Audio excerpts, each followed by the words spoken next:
5, 4, 3, 2.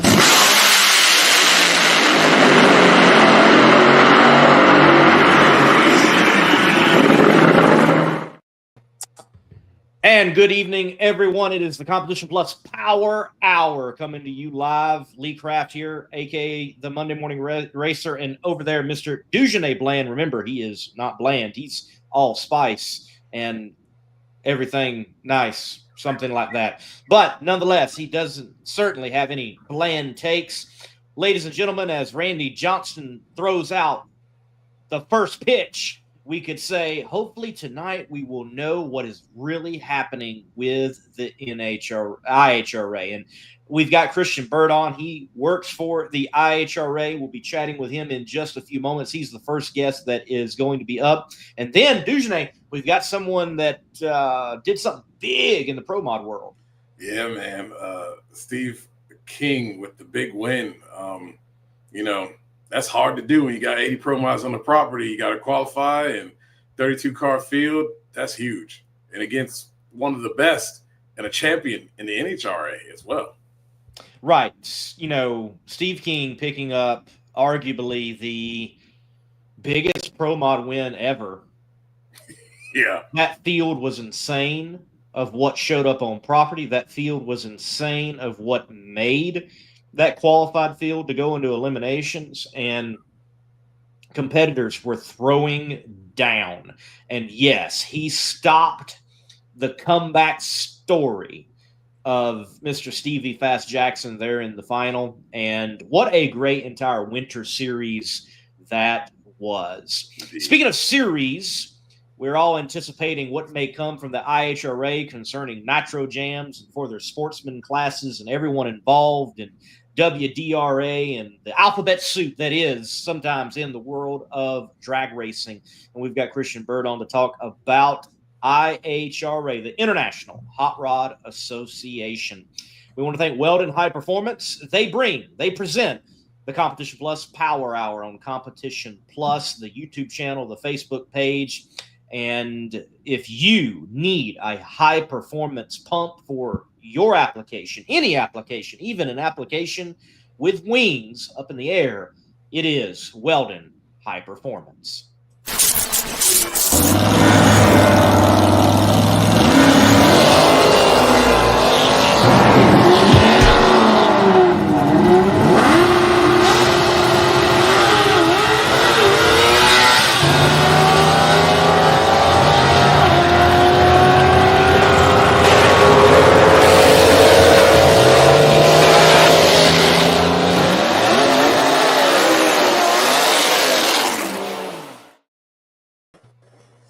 Mr. Bird, welcome to the show.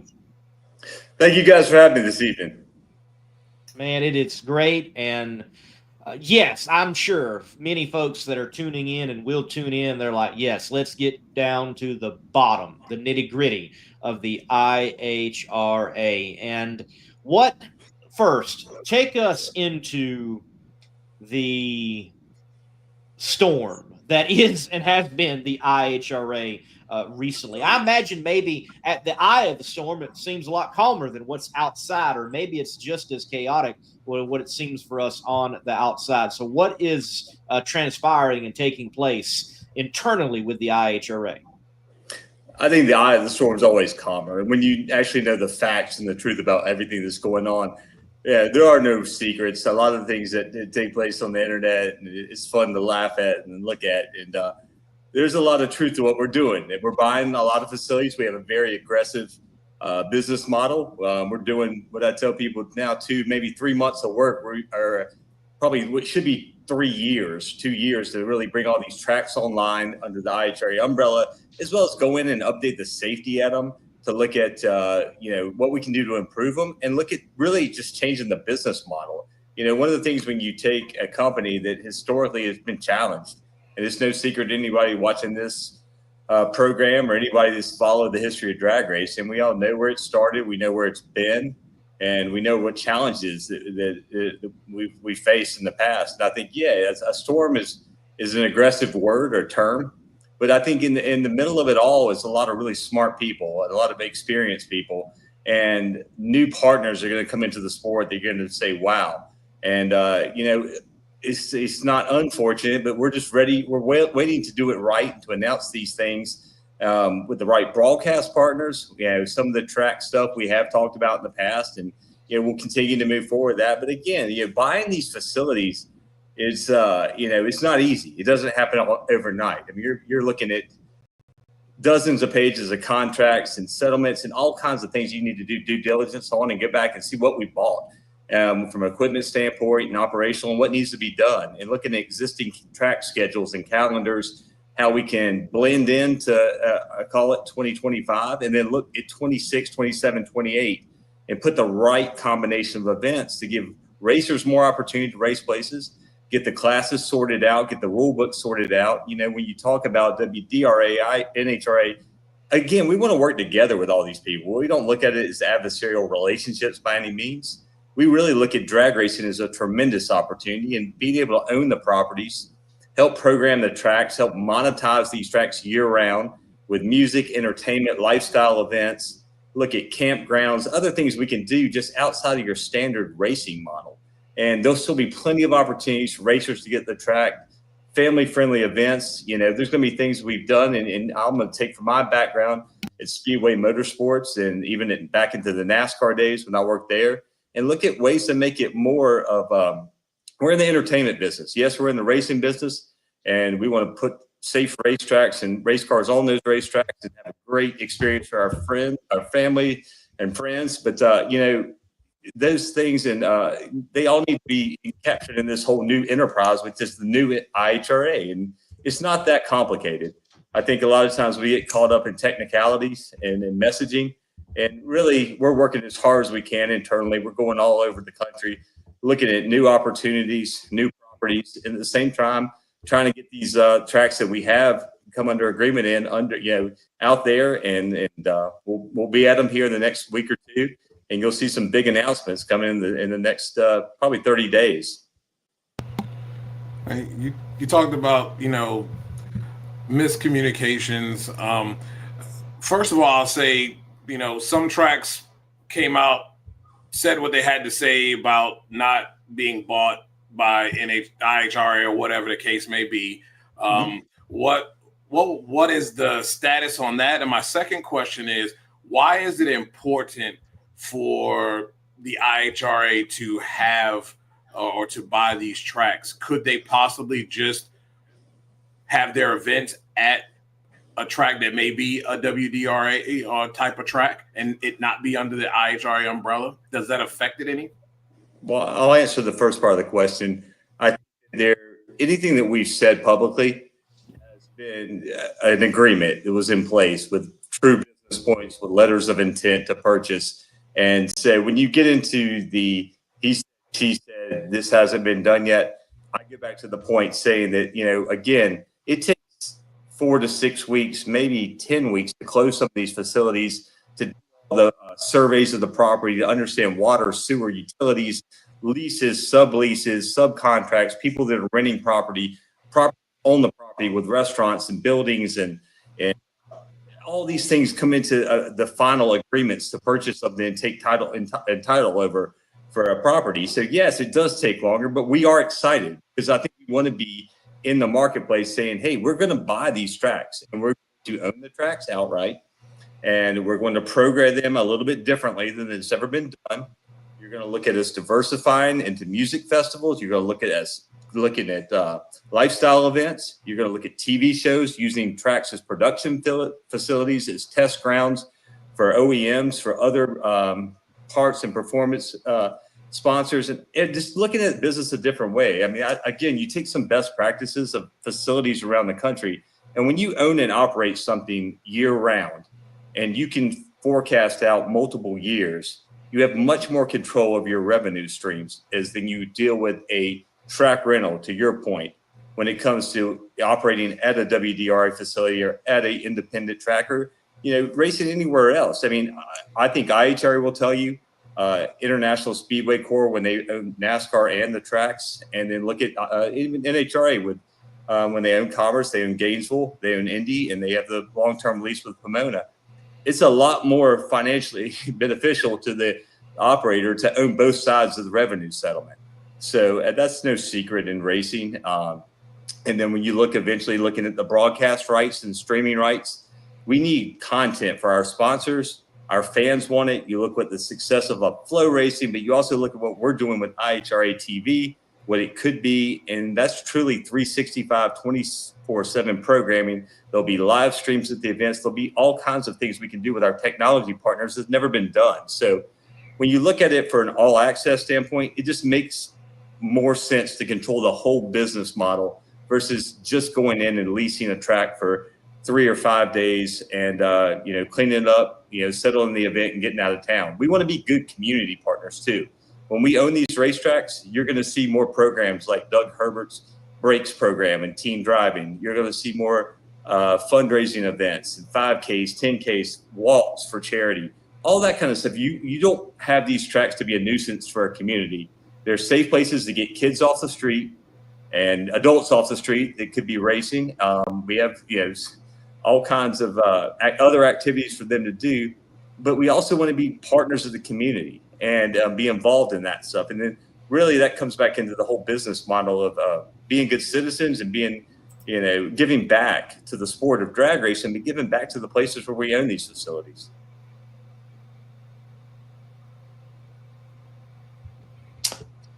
Second question, Dugenais, was it? Did it get wrapped up and rolled up into there? Yes, it did. Okay, great, cool. Well, IHRA has overall got the stance of return to glory. And like even on Competition Plus YouTube channel, Bobby does a great job posting so many of the classic races. And there was a day and time in the early mid 80s, it is certainly arguable that the IHRA was a step ahead in some ways of the NHRA. And you had some extremely good shows with some of the biggest names in drag racing going to both sides, sometimes even choosing to go to IHRA instead of an NHRA meet to chase a championship in the IHRA opposed to the NHRA. So with this return to glory, how does the IHRA intend to do that with the NHRA having such a lock on some platforms of classes within the sport? And is the IHRA thinking of a portfolio that is drastically different from the NHRA to be successful? I don't think we have to be drastically different. I think we will go back to our roots of mountain motor and pro mod guys. And, I've been on the pro mod board of directors of the Racers Association. I've talked to several of these guys. They'll come race with you. We have some of the best racer insurance out there. We are going to have the best insurance of a track level. We're also going to put together some of the biggest purses. So to your point, there's times when, whether it's at the pro level and the nitro levels, so the bikes, there's a reason to come race, and we're not competing with them directly. We're going to be very, very, we're going to try to look at scheduling for, obviously the 2025 is what it is, but 2026 and beyond, and try to be very compatible, give racers multiple options, look at regionality of the country, where people are racing, where it's easier to get race cars. I mean, in the intro, you referenced that the pro mod event, and that we need more of those. That's exciting. And people want to see that side-by-side racing, and they're really fun cars to watch. They're on the verge of out of control. So you're going to see the Nitro Jam stuff. You're going to see some of the historic stuff. You're going to see classes that you maybe haven't seen in a while at certain places. But again, the new IHRA is going to embrace the racers and the traditions of racing. And yes, I think we can get back to that day where we are the leader in the space. Now, is it going to happen overnight? No, that's unrealistic. And we all know that. I mean, honestly, this company came to be late 2024, very late. And here it is, and we're in March, and looking at the beginning of April. So I think we've made a lot of progress. And what goes on from here is going to take a collaboration amongst a lot of smart people. We're all well connected. We all have the same phone numbers in our phones and drivers that we text back and forth. So yes, I think you'll see the stars and celebrities at both sides racing NHRA and IHRA, but none of those deals are done. I mean, at the end of the day, racers are going to choose where they go race and what makes sense for their business model, for their sponsors. at the end of the game, we got to do business, what's right for the racers, the fans, and the sponsorship. And that's what makes this whole world go round. And hopefully we can put together broadcast partners and networks to deliver hundreds of millions of households. So we look at really embrace the international, and you'll see more power sports, snowmobile racing, all kinds of things that kind of live maybe outside the traditional drag racing format. That's who we are. We're hot rods, we're cars, it's lifestyle stuff. It's not going to be just drag racing 24/7.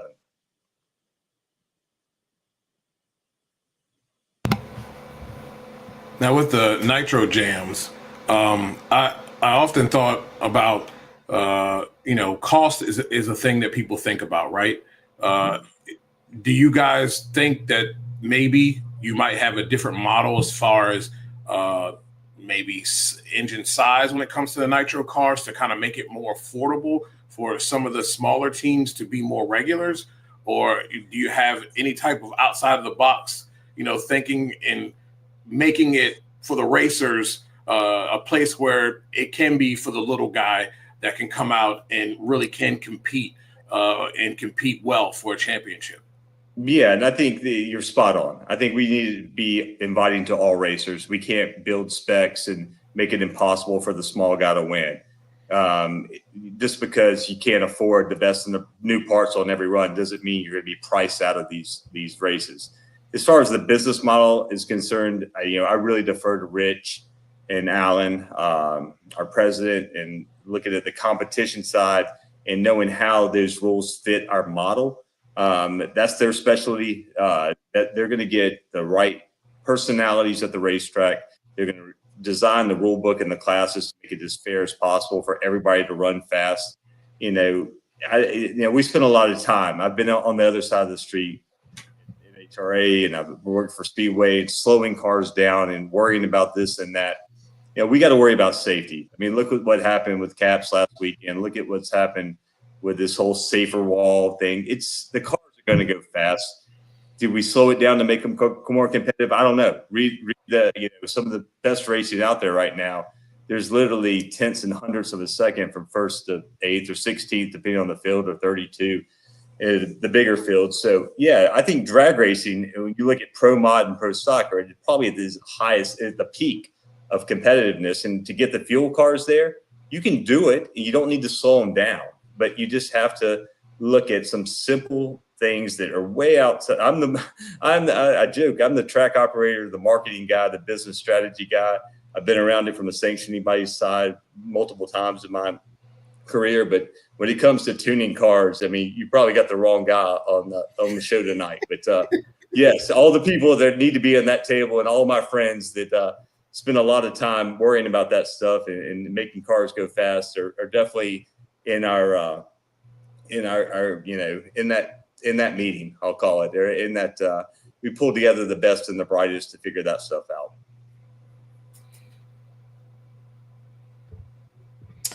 All right. Blake asks, when will IHRA have the Nitro Jam event or events? So we've seen various schedules. Like we can go back that, we're going to do three, then we see 10, and now it's like where we stand. So are we waiting on an announcement? Can you tonight say, hey, this is the number we're looking at, but we're flexible? Where does IHRA stand on Nitro Jam events or like events? I don't think we're ready to announce the event in the facility right now. Well, I know we talked about it this morning. Our target is to have a mid-June event, and it might not be a full-scale Nitro Jam, but it'll be an event.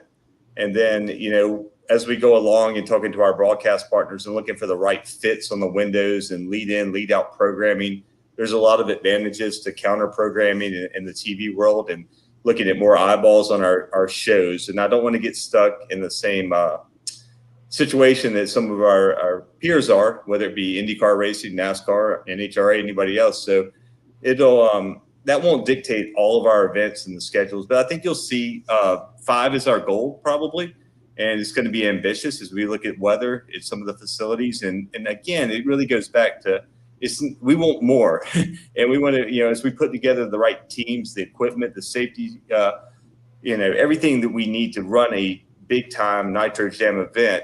we also need to look at the track availability. And that's right now, I mean, in 2025, I mean, I've been on the track side. The good days are gone. I mean, there's a reason why you race things. I mean, we're really looking forward, outside of that, to the President's Cup event in August at MIR. There'll be some more dates announced very, very in the near future. And we're just really sorting through that final schedule. And there's one or two, pending finalizations of real estate deals that could impact it. So, again, we're not going to say any more about the racetrack side of the business, but they're all getting there. They're up and running. We're visiting. There's a lot of teams going out and assessing what we need to do and how quickly we can do it and putting CapEx budgets together. So we're going to have a very aggressive schedule in the coming 60, 90 days to get some of these facilities up and running and safe to run the fastest cars in the world, as my friend Bob Tasca truly believes. So, we'll be there. We'll be there soon enough, but you'll see something in the coming days. I won't say this week, but probably in the next week or two. Now, you talk about being a home for all, and right now, everybody knows that is involved with NHRA drag racing is that the alcohol class is kind of the redheaded stepchild.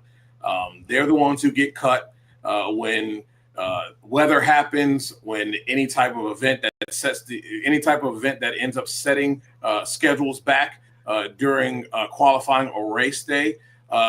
You sound like you're qualified for big time marketing and bringing in the right people. Have you looked at that niche of drag racing and maybe being a home for them to be able to have in the future their own national events? I mean, you consider everything. I think you look at the fan appeal, and I know that as a track operator, I've seen the downside of alcohol cars. Again, as I treat almost most classes of cars like my children during a national event weekend, those are your problem children as far as the track and the oil downs and delays and putting the schedule behind. With that said, they're still exciting and they still put up speeds. And we'll find a home for them in the right place in the schedule.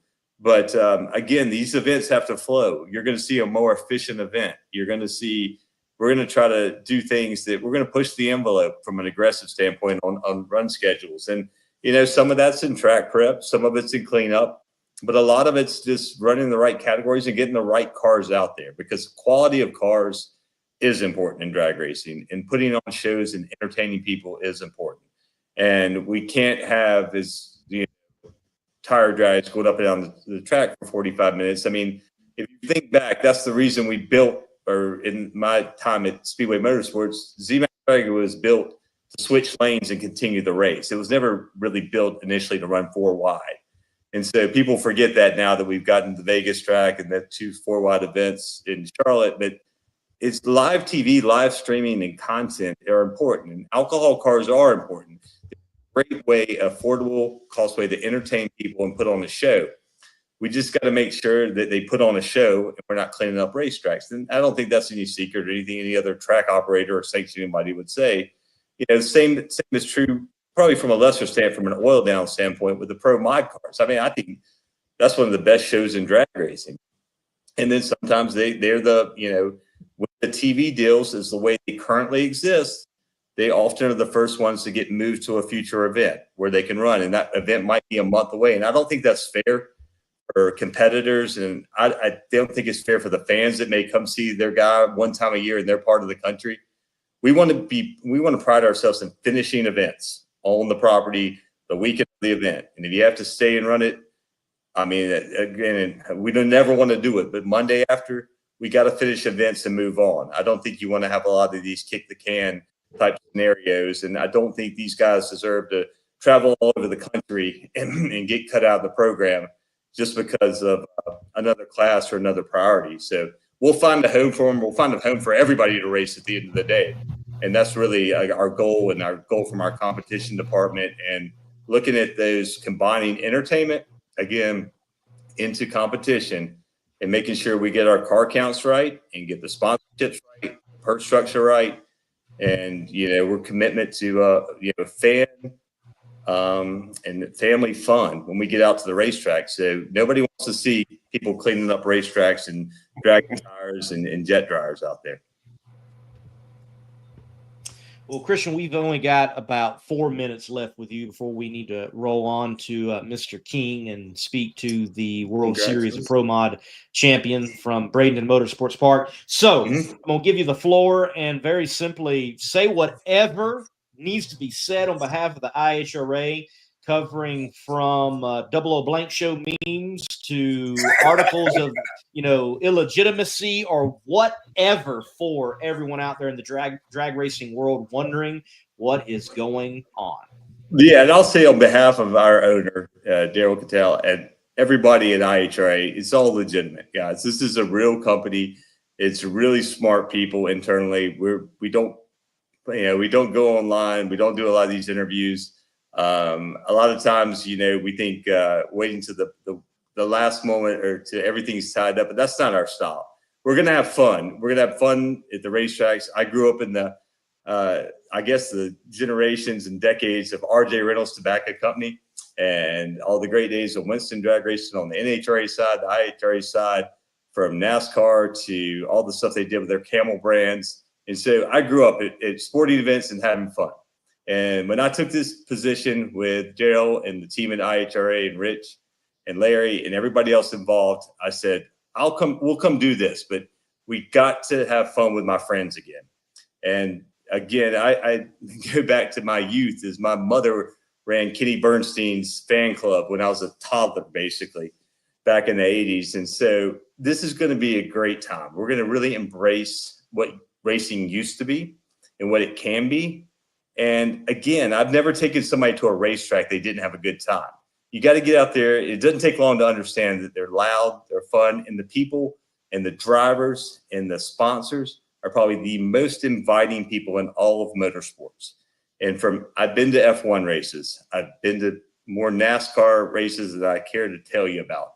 And every short track and dirt track guys are great, don't get me wrong. But there's nothing that compares to going out to a drag race. And whether it be your local track on a Friday night or coming out to a Nitro Jam event, it's just one of the most fan-friendly events probably in all of entertainment. And you can't get that at a big concert. You can't get that when you go to a car show.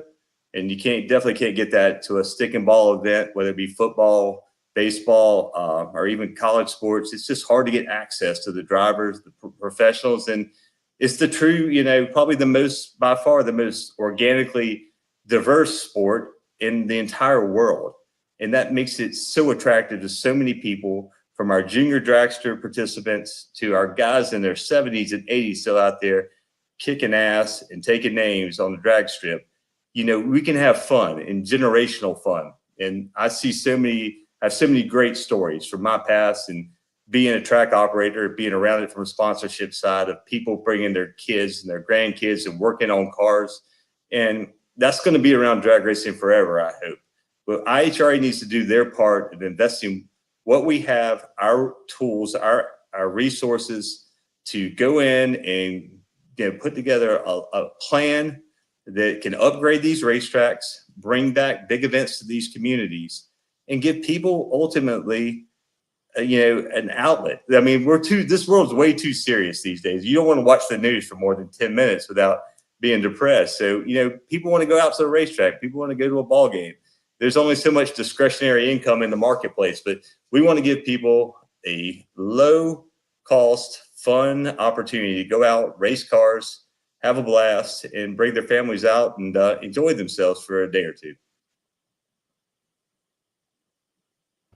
Spectacular. Well, best wishes, and hope to see the IHRA return to that glory. I know when I was in the junior dragster ranks, had far more of affinity for racing IHRA than NHRA, so definitely hope to see it return to glory. Thank you.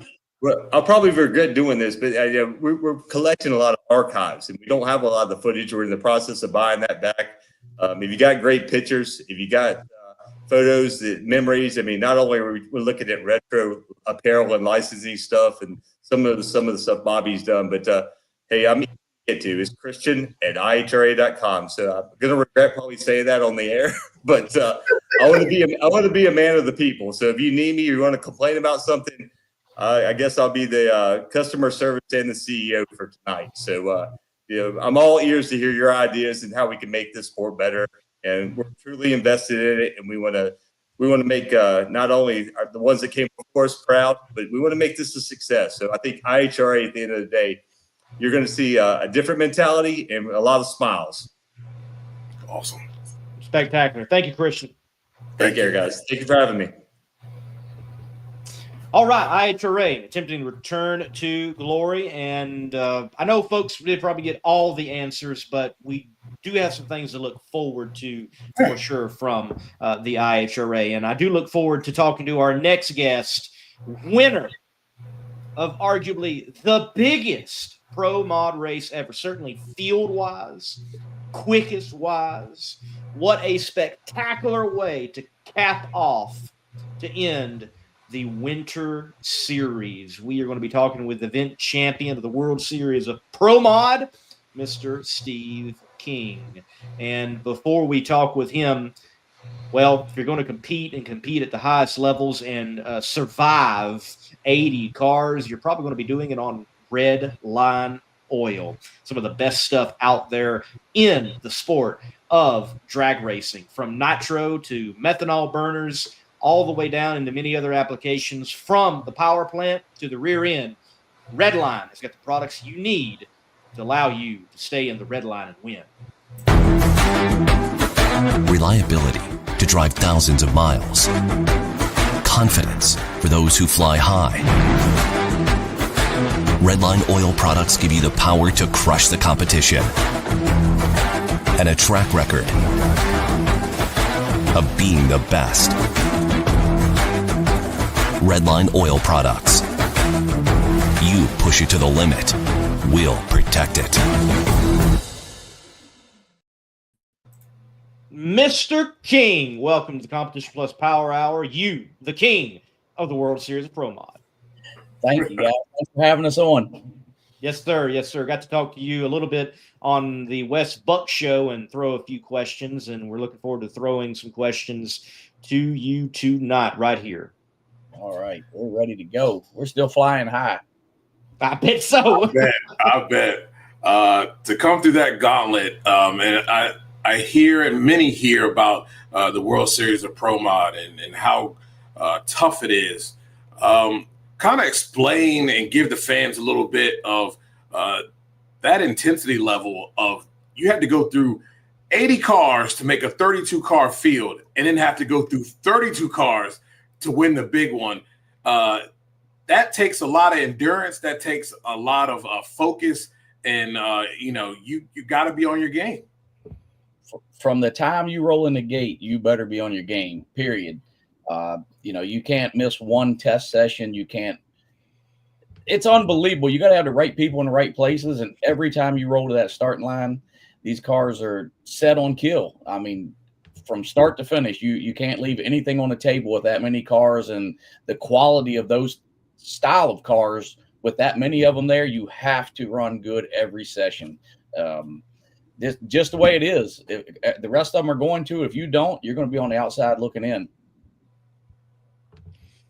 Right. It seems like you're throwing the haymakers each and every time. And, many other events, if you go out there Q2 in the hero session and you don't quite hit it right and you got to click it off, you can come back maybe the next session, which is the last session, or possibly second to last, and you still got a good opportunity to make the field. But it looks like what Wes Buck's got going on in the Winter Series, in particular the World Series of Pro Mod, you've got to be doing your best each and every qualifying session. It is no give-me's.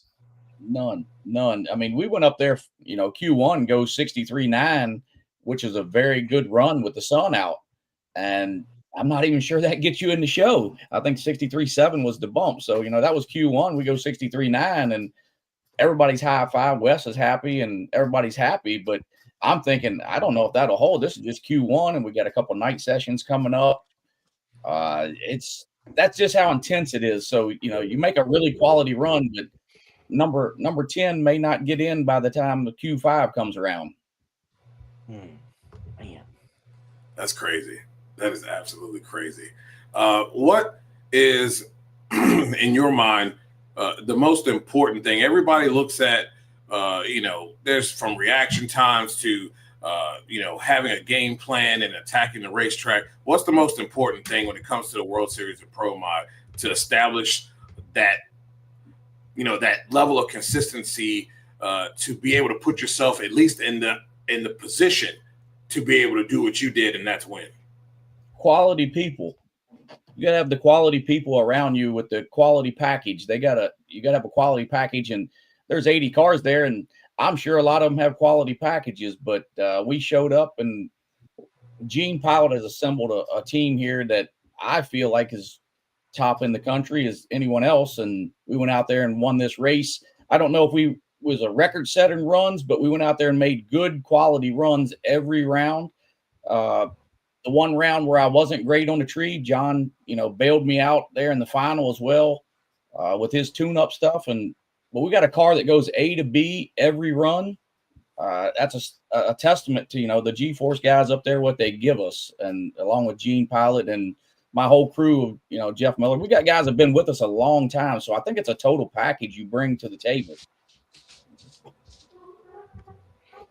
All right, let's take it down to the fundamentals here. I'm going to bring up a photo of your hot rod and give us the breakdown on chassis, combination, tuner, and the secret stuff that got you the win. How about that? Well, we'll start off right there. You're looking at a G-Force Corvette. The guys up there in Buffalo put together, and Mike Stawicki horsepower out front is a bonus that, when you get involved with those guys, Mike Stawicki's the big part of it. John Slimmy back there and Evan, that whole group, I always keep bringing their name up. I repeat it a lot, but they're a great big portion of what happens with us.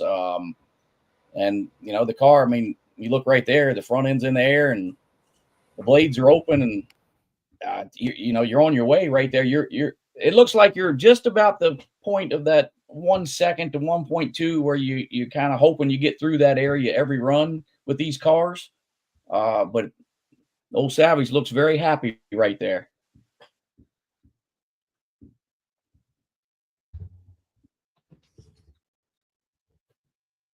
Dugenais. Uh-oh. I muted myself. Everybody talks about the 8th mile or the quarter mile. Which one do you prefer as far as pro mile racing? Me personally, I think the 8th mile racing is it's intense. And it really does kind of showcase not just the driver, but I also think the tuners as well when it comes to that. Yes, sir. I do. I agree with you. A few years ago, we ran all quarter mile stuff with the Northeast, and when the cars picked up with such speed, we ran a lot of 260 mile an hour runs, and I'm not going to lie, I enjoy that, but I can tell you it really makes the hair stand up on your neck out there going 260, but the 8th mile, I really think the racing is closer. The reaction time comes into play. The tuner cannot leave anything on the table. Not that they could before, but they just shorten the wick up to run 8th mile, and the gear ratio's got to be right. Your chassis got to be right. The driver has to be on point in the 8th mile. You can't any longer go out there and say, hey, I think I got more power in this guy, and just, I can lackluster on the starting line and I'll just run him down. Those days are done. All the cars are quality. Everyone's close. So we're back to the driver has to do his job. The tuner back there in the pit has to do his job. Every guy in the pit, from nuts, bolts to whether he pulls a valve cover, puts spark plug, whatever, every guy has to do his job or you're going home. The quality of teams is unbelievable. Absolutely. It's something that love both formats. And by the way, folks, there's half-mile drag racing out there. I don't think we need to go half-mile drag racing pro mods, but nonetheless, there's plenty of different links in drag racing, and 8th mile drag racing. It is fascinating how it does put it back so much into the driver's hands. And I know this is not a pro mod example, but I think about maybe 4 years ago, J.R. Carr in Mountain Motor Pro Stock, nobody had anything for him horsepower-wise, but Johnny Placino knew how to drop the clutch a lot sooner most of the time, and he went on to win many races in the championship and edged Carr, even though Carr had the best car, each and every weekend. So it really does put it back into the driver's hands. And, speaking about drivers, final round, Steve King versus Stevie Fast Jackson. Stevie has had, a tough first 2 races in the Winter Series, and then it looks like he's going to have a comeback win in the World Series of Pro Mod, and you turn that storyline on its head and take the win. Take us into going into the final round against Killing Time Racing and Stevie Fast Jackson. Well, anytime you run Stevie, you better bring your A game, because obviously he's a professional racer and does this, and he lives, eats, and sleeps it like no one else. But we came up there with a quality car, I feel like, and we went through multiple champions to get there, and we had a very, very good car every round. A to B. John gave us a great tune-up, and so we go up there to the finals, and your nerves are up. My nerves are up. You're in the biggest race of your life, as far as I'm concerned. I think even one of the biggest races for Stevie, even though he races a lot more than us. But we go up there, and the vibe at that race with the fans and stuff. You roll up there. It's an unbelievable feeling that you get. With Wes and Vic put on this deal with all the fans and music, and you see all your guys up there. You see the intensity in everyone's eyes, and you do the burnout, and you come back, and we're staging up, and Stevie and I both, we kind of took our time putting the cars in very, very lightly there in the final. So we both took our time getting into the beams, and I had a few. I'm not gonna lie, I had a couple Mountain Dews because I was pretty wound tight. Might have had one too many, and I went up there, and I think I was 50 on the tree, and Stevie was 29, and I did not expect to be 50 on the tree. And John bailed me out. John bailed me out and give us a great tune-up, and we made it up by the 3:30, and from there on, it was a dead heat to the finish line. I think it was 001 something or another there at the finish line. So it was so close, you couldn't even tell who won. And Stevie banged the blower right there, right going through the traps, and so he was getting after it as well. And wow, what a race! And if you're going to win a final, you got to you just well beat Stevie Fast to do it. Yeah, that was a heck of a round. You ran a 362 with a 9. He ran a 365 with a 3. 029 on the tree, you were 052 and walked him down. we made it up. Thank goodness for John Salemi. I got to pat that man on the back. He gave us a great tune-up. The car ran really well to the 60, and at the 330, we had made it all up, and Stevie did bang it in the lights. Was his stuff eating it up there close to the finish line? I'm not sure, but that's all part of the game. And we got there an inch or so before he did, and that's all it really matters. It is ultimately who gets to the stripe first, and you did that. Well, beyond getting to the stripe first, in particular, the Winter Series, the World Series of Pro Mod, what Wes Buck, Drag Illustrated, that entire team was able to pull off there at Bradenton Motorsports Park, reflecting on it. You've been able to digest it. You've been able to chew the cud on it, if you will. What are the things that has made these events, and in particular World Series of Pro Mod, so popular and a place where racers want to race, and ultimately, I think in the Pro Mod world, the race that you need to win? That's the biggest race. That's what, 6 or 8. It's the Mount Rushmore. The Winter Series, I think it's a perfect storm, really. Florida, great weather, wintertime racing, usually the off season, no more. There's no off season whatsoever. Everyone's testing. Now you have this 3-race deal, so everyone's going to come. People from all over the world. We have the Russian guys here. We got guys from Puerto Rico. We got Australian guys. I mean, people from worldwide have taken on to this race as being the biggest race out there and the series as well. And to attract as many cars as Wes and Vic do, to go down there and race for a week at a time. And if you come out on top of this race, I don't even have words to describe. We go down there thinking you're going to do well. No, you got a good car, but you got to fight all those other cars off and you got to run that gauntlet, as the saying goes. And like this season here, the first 2 races we qualified. We qualified for all 3 races, but we lost first round of the first 2. And one race we ran well. I think I went 60, and Mickey goes out there and goes 57 beside me, and stomps us in the ground. And that's what you're facing every run. Multiple champions, great drivers, great crews across the board. So every round, it's not an easy round. Even qualifying is super intense at all these races. So you just got to put your best foot forward every round and hope all the stars align. So next year you'll be the reigning defending. You got to be itching to chop and get back at it here. I know it's going to be a full year, but you're going to soak this one in for a while. Yeah, man, we've been soaking it in. It's been unreal. I'm not a great computer guy.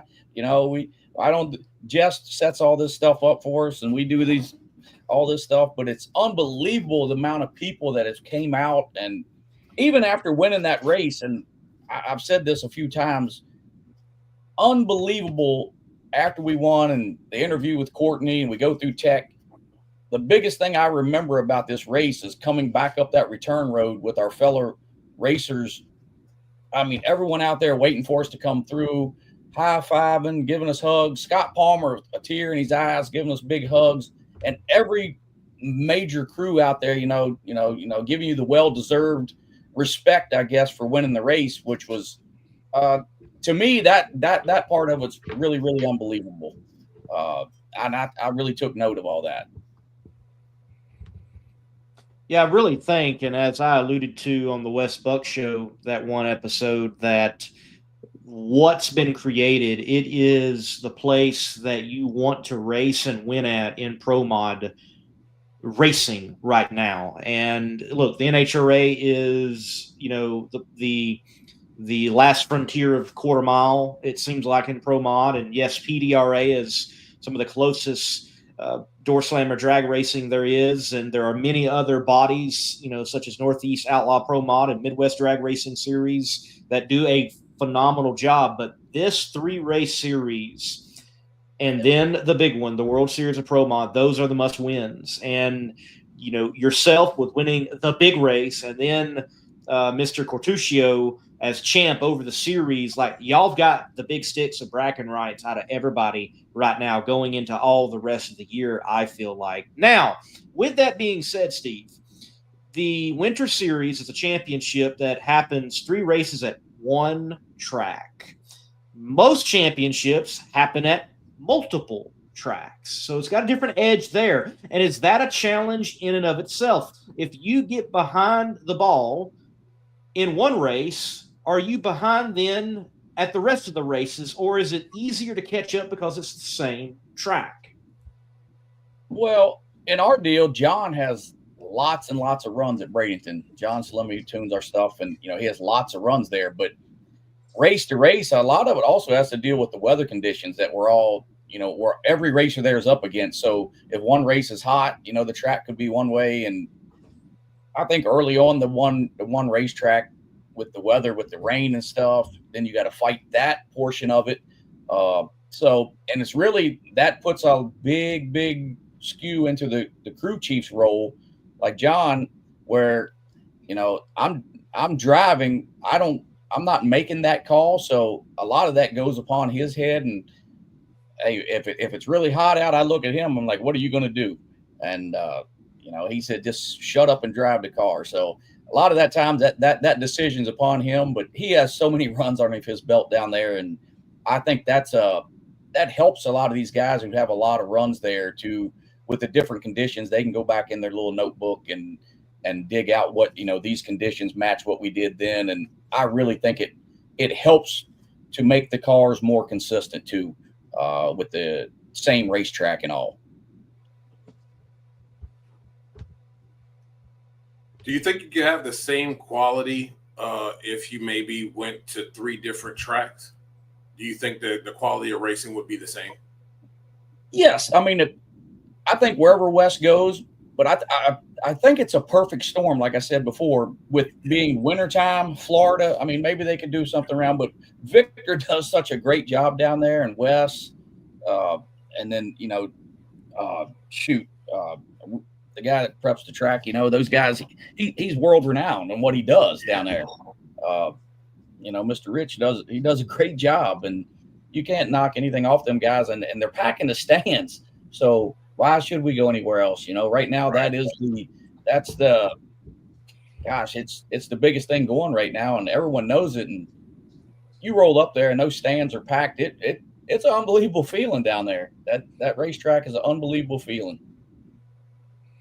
Certainly something that I think we've all got to put on the list. And, I've been saying for a while that someone needs to put together the World Series of Pro Mod, or when I first went to that style of race, it was the World Door Slammer Nationals, the 2 years that it was held at Orlando.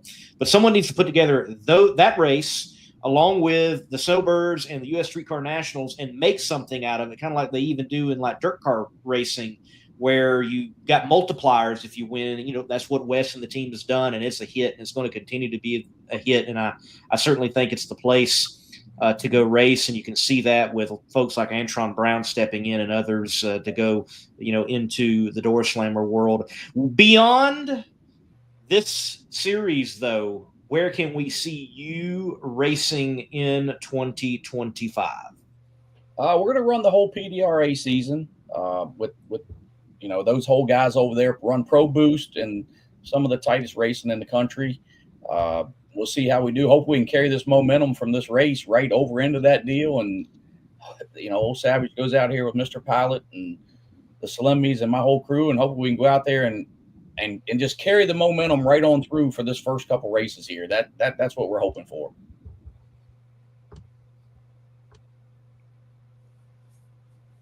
All right. Well, Mr. King, congratulations on, the biggest Pro Mod win that I think there ever has been. It is. For us, it's huge.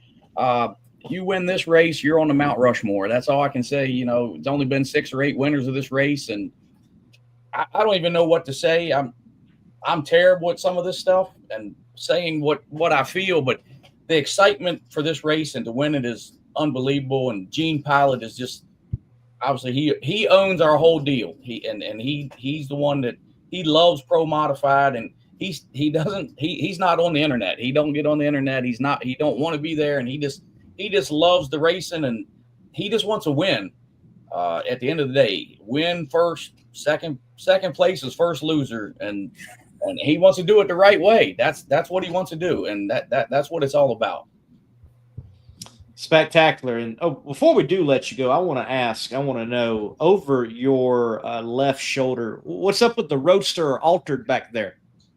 Oh, that was an old car that we started out some stuff in, and my father-in-law drove that some. I did a little bit of that stuff, and we start out street racing, then we go bracket racing, and then we went to the NMCA stuff for a little bit, and then Northeast Pro Mod, and here we are, PDRA racing, and at the level we're at, just a stepping stone. Each one of us start out. I mean, I don't know how everybody else started out. We started out in high school looking at hot rod magazines and going out, putting a big block in a Camaro and going out there doing a little street racing. And that it's a sickness we all got, and it just grows. And I've been very fortunate to get to the level we're at right now.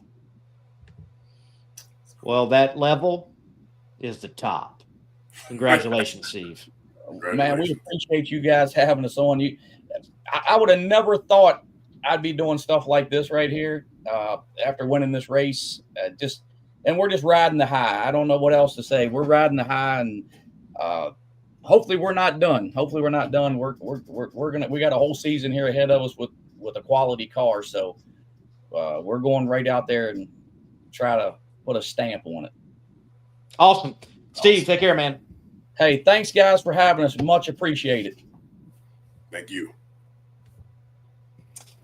And spectacular win, and what a field, what a race.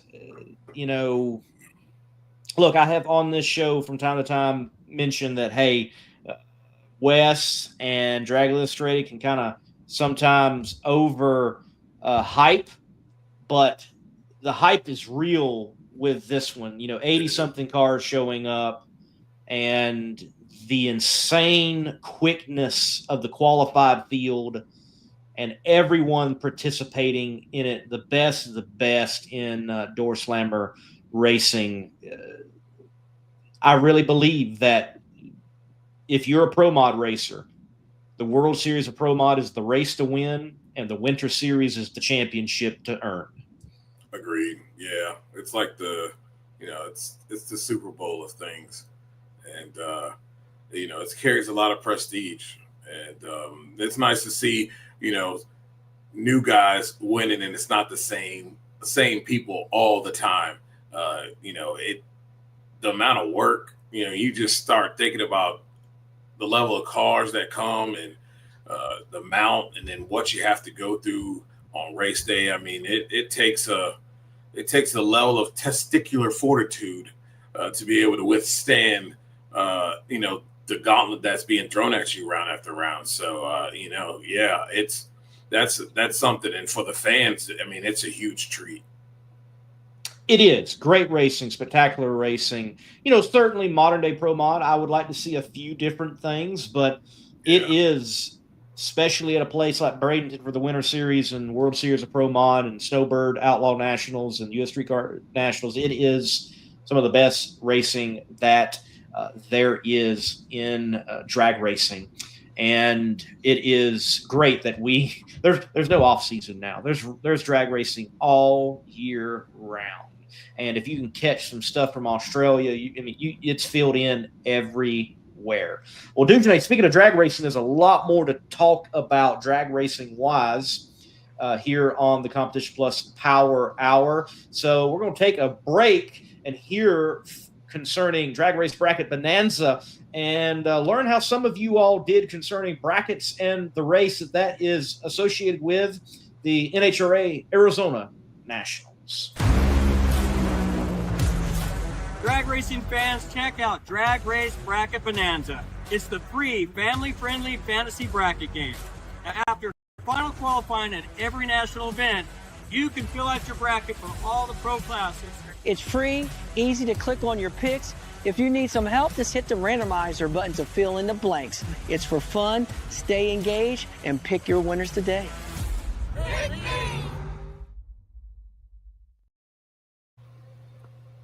I am so glad that the man that starts out that commercial is A-OK. Me too. Yeah, that was a huge hit. Massive hit. Yes. And, I think something in that wreck that I haven't seen too many people mention. Everyone's saying it looks like John. It looks like John. It looks like John. And it absolutely does look like John's wreck. I think of this difference, though, and it concerns me. John's wreck, the body does not fully explode off and away from the car. The parachutes do not come out. Right. In this wreck, we have a bad enough concussion and explosion. The body is sheared away, but yet, even though the parachutes come out, they don't seem to fully blossom, whether they're punctured or there's just too much heat around them, whatever is causing them not to fully blossom. And you have Ron go into the wall extremely hard. I mean, it moved the barrier. Yes. Yeah. Also, the tire. The tire looks like it went down before it hit the wall. And I know we're talking about a tire, but that does give some crunchability. And I really think some of the talk's got to be amongst those that build these cars, such as Murph McKinney and, Precision Built Chassis and,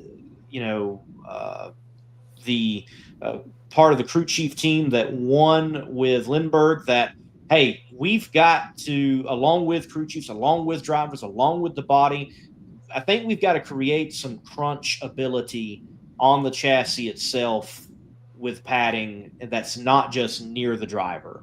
Because you look at John's incident, you look at Cap's incident, and there are some traditional elements within drag racing crashes that didn't provide that space. Yeah. And you have to start thinking about too, which I talked about on my show, is, he took that hard of a hit. Yes, he was able to get up and get out of the car. I think his age plays a role in that, but it doesn't matter what age. Old? No. It doesn't matter what age you are when you hit the wall that hard, and you don't know if there's any type of internal injuries. A guy can be up talking and be seeming like he's just fine, and then hours later, gone. Sure. I mean, that is a tremendous hit that jars the inside of your body. Anything can be knocked loose internally, and you don't know that you have that internal bleeding. That's my next level of concern. It was nice to see Caps get out of the car. Just my next thing was, hopefully nothing's going on that we don't know about right now, internally, because that was a huge hit. Well, I'm glad that in the sport of NHRA drag racing, we do have the NHRA safety safari and the medical personnel that are there, like Dr. Surface, and I'm sure they have stayed in touch and right there on the scene. And the longest running continuous safety body that there is in motorsports, that's the NHRA safety safari. And they do a spectacular job. I mean, man, I can think about the 80s. You got a guy climbing into a rolling inferno of a funny car body trying to, haul someone out. Is just spectacular shots. But nonetheless, glad Caps is okay. I think there has to be some serious discussion, though. One, we've talked about it, safer barriers. And, oh, by the way, folks, just a public service announcement. It is not safer, and just the S is capitalized. It's all capitalized. It's an acronym. It's not the word safer. So capitalize it all, just letting you know. Nonetheless, if safer barriers cannot be added, is there room under the body, around the body, whatever it might be, again, to add some more padding, maybe not right next to the driver here, but on the outside of where you have tin work being buttoned up. Just like NASCAR right now, they've got the driver's side door, you have the solid plate around the roll bars, and then behind, or in front of, actually, if I remember correctly, the body and that plate, you have very hard foam that can absorb an impact. Something like that. Obviously, it's got to be fireproof, got to be fire retardant, all those things. But I definitely think it's time to consider something like that. Yeah, this is starting to be very interesting in the fact that this is not something we think that is just an anomaly now. You know what I mean? This is something that actually I think has the ability to be repeatable, and so you do have to think about that, especially at what point on the racetrack it's happening. Right. It's at full song. You're about ready to, you've got everything clicking and it's hauling the mail, and you have something like that happen. There's not a lot you can do, but hold on for dear life. So at that point, you definitely need to have something that's going to kind of absorb that impact a little bit, because, like you said, the tire kind of went down before he made contact with the wall. That would have helped a little bit to soften that blow a little bit. But man, that was huge. I mean, to move the barrier was crazy. It says a lot about that. And then I think, okay, the fact that he moved the barrier might have even been better, because the impact went through and it wasn't something stationary, that kind of like in John's incident where it was up against the wall and it was stationary, no give, all that impact and force goes through. So it was kind of able to be absorbed but pushed away, so to speak. Yep. Look, there is no, I don't think there's any debate on things that absorb. Look, you began and we had Armco barriers, and that was far better than nothing because things weren't going into the stands. To date, the worst fan racing fatality related incident is a drag race dating back to the 60s in northern Georgia with Houston Platt. Okay. So in a funny car, it's still in America. It's America's Le Mans disaster. Okay. And it's a drag race. Well, we get Armco barriers and things of that nature, but Armco is dangerous if you get up on and over it and things of that nature. So we get the concrete barrier. That was a leap forward in racing, actually in safety. But when speeds increase, the concrete barrier, what doesn't give? And then that becomes a safety element in and of itself. Now we have the safer barrier. And, before even the safer barrier, you also have other forms of walls that absorb energy, such as a simple tire wall. Those are actually more effective than you could believe. But some of those still don't fit well for drag racing. And if we get to the point where we have a safer wall, that's great. I still think padding on the cars need to be looked at because these guys may go race. They may go test where you don't have a safer barrier. Let's say all the NHRA national level tracks get safer barriers. Great. What if they go test somewhere that doesn't? Bradenton. And they do that. Or, Bradenton.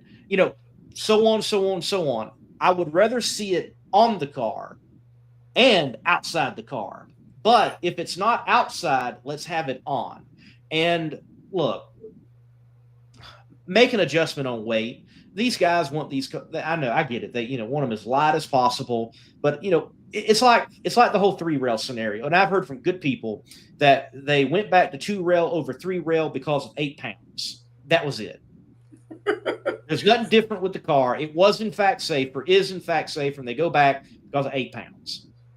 Yeah, you can manipulate. Come on. They can manipulate 8 pounds. I mean, we found out how to get to 341 miles an hour and 1,000 feet. You can manipulate 8 pounds. Yeah. Again, I'm more concerned. Let's put more padding somewhere on the car and make it more absorbable. Because what we see here with these last couple of incidents that we're talking about, horses and Ron's in this situation, traditionally with a funny car, in drag racing, the first line of defense, if you will, in safety are the parachutes. They're going to slow you down. Well, John's didn't come out, and it looked like Ron's really didn't fully blossom. You could argue that they didn't have much effect. All right. You have the bodies compromised. In a funny car, your body is going to help absorb some energy, but the bodies were compromised. You also have the tire down. So it is straight chassis to concrete wall, except for the padding that you've got inside your helmet and around your helmet.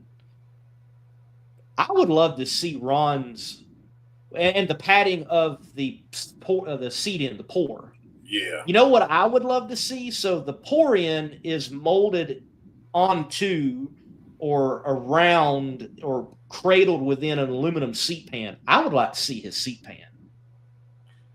I would too. Because I want to know how much that gave. How much did that aluminum seat pan give? Yeah, because it looked like the roll cage and down to the side of the body when the car completely stopped, that it was kind of like, moved a little bit, like out of shape looking. I would love to, and again, I'm sure, the right people are going to be looking at it, and there's already been phone calls made, but I would love to see that seat pan and see how much it gave. Yeah, because that was hard, man. It was hard. Glad Ron's okay. Yes. And look, we are talking about racing. These are not completely preventable. And you look back at that run, it looked like there was no issues. It just had no warning, and it went kaboom. And that's nitromethane drag racing from time to time. And certainly, whether it's on the car or whether it's not on the car, I think either way, need to get them on the car, more padding, Right. and figure out something concerning the walls. Because let me go back. Armco is not great. I'm not advocating for Armco barriers. But last year, Nitro Chaos, Mocan Dragway, Mocan's got concrete walls to the 8th mile. That's why a lot of times Mocan with fuel cars, they only run to the 8th mile, because past it, you got Armco barriers. You have Anthony Whitfield. He gets out of shape, out of the groove, and whatever happens, it turns hard right after the 8th mile. And he smacks into the Armco barrier with an incredibly hard hit. So hard, it tore the wall down and threw him back. And he's, rolling through the air. Now, Armco is not great. But I will say, I was so shocked when I got down to the top end and Anthony's out, working already on his own car, getting it ready to take back to the salvage yard in the pits. And he is like, yeah, I'm good. I'm okay, man. Nothing's wrong. And I'm like, okay. I was expecting unconscious, the worst. He's being put on a gurney and we need him, flown out of here. He was fine. And I think one reason why is because he didn't hit a concrete wall. He hit something that gave. Right. Only thing I don't like about those barriers is you ever get on top of them. Right. You're rolling. Yep. Somebody's going to get sliced up. Yeah. No, in no way am I advocating we need to go back to Armco barriers. But again, I saw right then and there when something gives. It makes a difference. Yeah. So, what's your thought on to canard or not to canard? Right. So, there's not enough time to tell. I like the 4-race test. Do you think that's enough?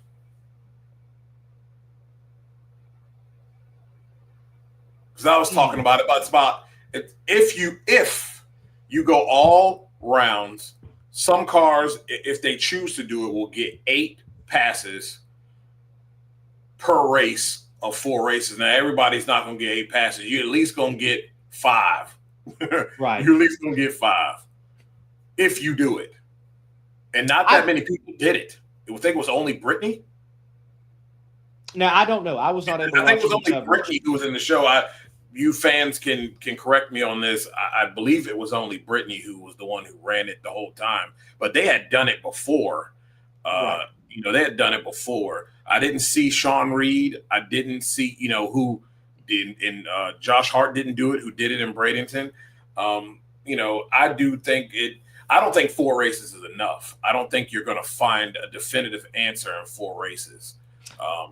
If everyone is not doing, it's optional. I get that, but right. You have most of the field not doing it, then it's too small of a sample size. You almost need, if it's going to be 4 races, you almost need to make it mandatory. Like everyone take the mud flap off, and let's see what is happening here, and have that conversation around it. But I heard Mike Green on the DI roundtable that there was an audio portion of it mentioned. Well, we're going to do it based on conditions, and that's probably why you had so many not do it.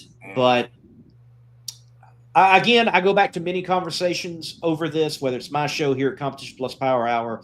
I think this is a bigger issue than mud flap, canard, winglet.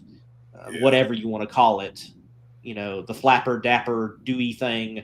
I mean, it's beyond that. I believe. I do too. I think it's a matter of. And I talked about it on my show today. It's a matter of, look, the tire's chunk as it is. So when I reach the pinnacle of where I want to be, and we're getting close to 330 mile an hour and the car's dancing to the left and to the right, well, we're already chunking the tire if the car goes straight. So now if I'm doing this sachet wiggle thing, now I'm getting involved in the sidewall. And if I chunk that sidewall under that pressure and she's sliding this way, well, guess what? The tire's just going to go boom. There's nothing there to hold it after the sidewall's chunked out. It's got to go. Yeah, and you could argue, a Goodyear engineer would be great to talk with them and propose what you're saying is like, hey, can the sidewall take the same forces as the center of the tire? Yeah. And it may very well be easy no. It may be, well, theoretically, yes. I don't know. But, a sidewall is not designed. You look at a regular tire, and I know we're not talking about regular tires. Right. But you look at a regular tire on your production vehicle, the sidewall has a different job than what the inner of the tire with the tread has. And it's going to wear differently. It's going to function differently. It just has a different role. Yeah. So I think that a drag slick of that caliber, even, it has a different function than the slick part that you actually have as the contact patch. And I would imagine you never want your sidewall to become a part of the contact patch. Yeah. Yep. That's what I think.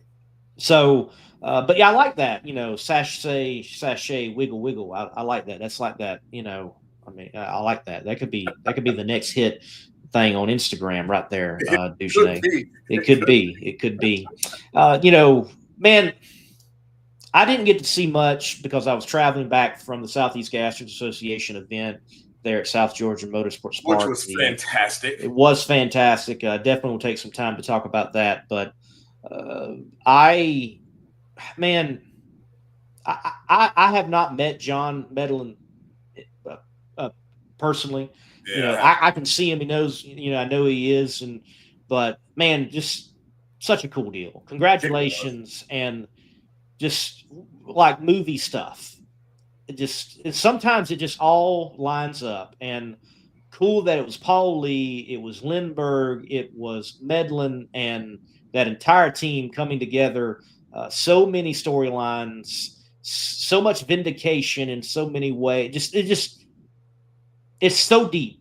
It's too deep, and it's a beautiful thing. It is. Just wow, what a great win, and a sentimental win, and Providence. I like it.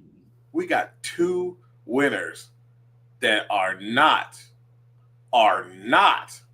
any of your top contenders. And Chad Green and Paul Lee are your winners in the first two races of the season. Good. That is a very good storybook. You couldn't have written it any better. It's a great start to the season, and it's really going to put a lot of pressure, putting a lot of pressure on the big teams who were expected to, Proc would be expected to already have a win by now. At this point, right. Jack Beckman should have probably had a win by now. So I'm loving it, man. This is what great drag race seasons are made of. These type of stories right here, and they're not cars that are going to go away anytime soon. So it's going to be interesting. Pomona's right around the corner. I believe it's this weekend, and I'm looking forward to seeing what they can put together. Again, great racetrack. I believe it's 70 degrees all weekend. Should be fun. Should be fast. Should be. Certainly Pomona for the Winter Nationals can hold a lot, and we should see some spectacular numbers. I mean, do recall the fastest mile per hour ever in NHRA trim at a national event is at that old parking lot track there near the edge of the Fairplex, Pomona, In-N-Out Burger drag strip. So, yeah, it is going to be good to see. And I agree with you. It's good to see Paul Lee, and it's good to see Chad Green win. I think that does mean a lot for the season. But Jack Beckman, Austin Proc, those teams are still right there.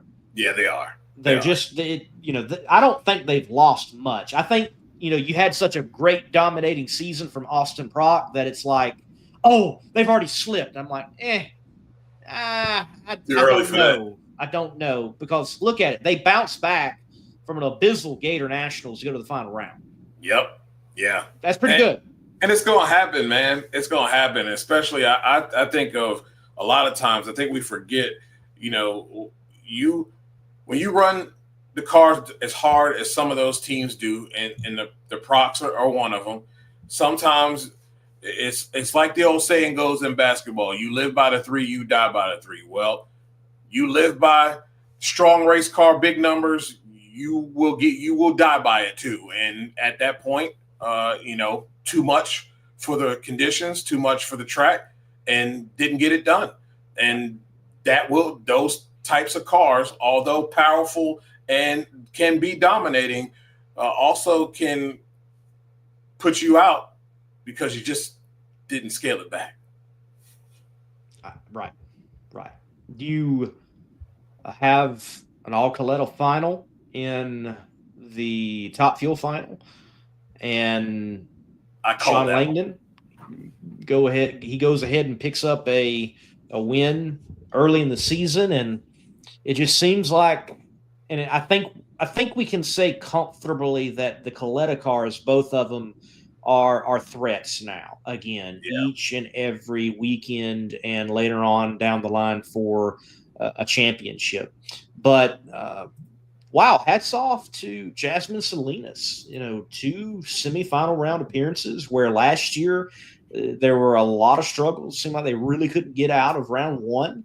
Right. But already starting the year off very good with semifinal round appearances for the young lady driver in the Scrappers Racing Top Fuel Dragster. Yeah, I mean, we pretty much know what crew chief and crew are capable of doing. I think this is huge for her confidence. I'm 100% sure she understands what type of car she has underneath her, and to produce the way she has the first 2 races, it's going to be great for her confidence. And I really think, this is something that could propel her this season to really be a problem out there on the racetrack, because, if her head's in the game, they're providing her the race car to get the job done. So, real huge for her to get off to this quick start, 2 races in. Strangest pro stock final that I can recall. Oh man, I know it was 2 red lights. I know it was a red light, but I wish Greg and Dallas got out and started running to the finish line. That would have been good. I certainly would have put my money on Dallas. Yes, at that Greg point. He might have made it 60 feet. No offense, Greg, but strange final. But hey, win's a win, and it can work out that way, and does work out that way. And I've seen some strange. Look, let me tell you, you cover racing long enough, and you go to enough races, you're going to see some strange things. Like one of the strangest wins I ever saw was Frankie Taylor, Madman. It was ADRL, if I remember correctly. Technically, he didn't beat a single person the whole time. Like, everybody red light or didn't show up because they were broke or something like that. It was win's a win. Don't get me wrong, but did not directly side by side beat somebody. And I'm like, okay, you're the winner. Right. We had JR's weekend where he was smoking the tires most of the weekend and managed to get himself in there. It's wild. But that one was wild. And for Greg to get another win like that kind of have luck on your side a little bit, that's tough. That's tough for the rest of the field, because that was a gimme, one that could have been taken.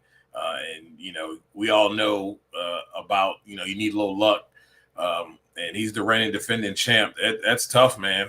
And Elite is looking up at KB right now as far as performance and getting into these final rounds. I'm not sure there's anything going on with them. I think with Erica, I think they are probably working on a combination they're trying to get together to move them forward. Because we all know in this sport, if you're standing still, you're going to get passed and caught. So I think that's what they're doing. And, it hasn't produced just yet, but I don't think it's Erica as a driver. I just think that they're trying to, put together a combination that is sustainable for the next upcoming years. She's got 6 of them. So, I mean, of course you want more, but I mean, dang, you have a little room to try to make some hay and try to get ahead a little bit, because right now that KB camp is really, really pumping out some horsepower and has been absolutely deadly consistent. I have no concerns. If you follow pro stock drag racing enough and you keep history in mind, and I think that's what happens a lot of times as fans, we see the race that just happened. We only really remember the one just before that, and we really can't string together seasons. Right. This pendulum swing in pro stock happens a lot. It does. And, I remember a time we were all talking about, what is KB going to do? Elite's way ahead. Well, now it's swung, and it is, what's Elite going to do? KB is way ahead. We've also been there when the pendulum is swinging back and it's in the middle, and it's like, we don't know who is going to, win this. So right now, the pendulum is one way, but that Mr. Freeman and the whole entire camp there at Elite Motorsports, they're trying to figure something out. And they're working on something, and they'll get it figured out, especially with as many cars that are over there and the people they have working for them that have been around the industry for so long. And we'll see that pendulum swing back in time. And Mac 1320, look, man, I don't disagree with you. But I've been saying this for like the last 3 years, that it's going to be Aaron Stanfield or Dallas Glenn or one of these younger cats, and it still is Erica and Greg Anderson. Okay, look, my picks for the championship are Erica Enders and Greg Anderson over the field until it changes. They'll prove otherwise. Yeah, I know, man. I've kind of felt that way too. I really thought Dallas had it last year, and I feel the same way. It's Greg until otherwise. So, but he's off to a great start. He's gonna have to snag one from his boss here. He's gonna have to snag a few. Can't give him one right there. At least the give me is early in the season, though. Right.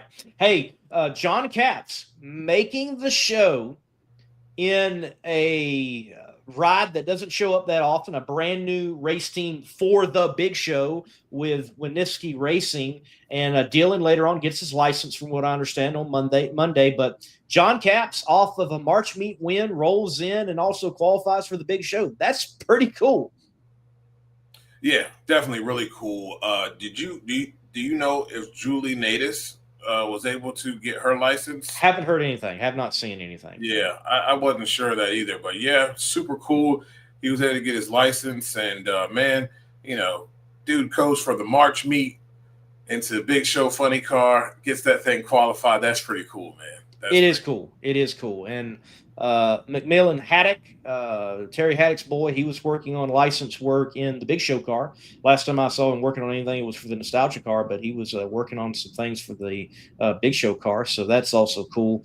Look, we've got a whole young crop coming up for sure in NHRA drag racing and beyond in the world of drag racing. I want to give a shout out to another young guy that was able to snag a win, Ryan Haran in the Haran Racing funny car. It's a McKinney, got the win over Bobby Cottrell, the reigning and defending Heritage Series champion of the Legends Nitro Series funny car action out there at Phoenix. And you can see them in action at Pomona as well. Yeah, that was a big win, especially with Bobby Cottrell. That's, he's one of the best in the business. And he's he's kind of like John Force over there, the way he's been dominating, and that's to Bobby's credit, I'll say, and I'm not taking away, I'm not trying to, in saying this, I do not attempt to take away anything from anybody. Bobby is obviously not in the big bad green car, but he's still showing that apparently, yeah, he is a driver Mm-hmm. and gets it done in what apparently is now the big bad orange car.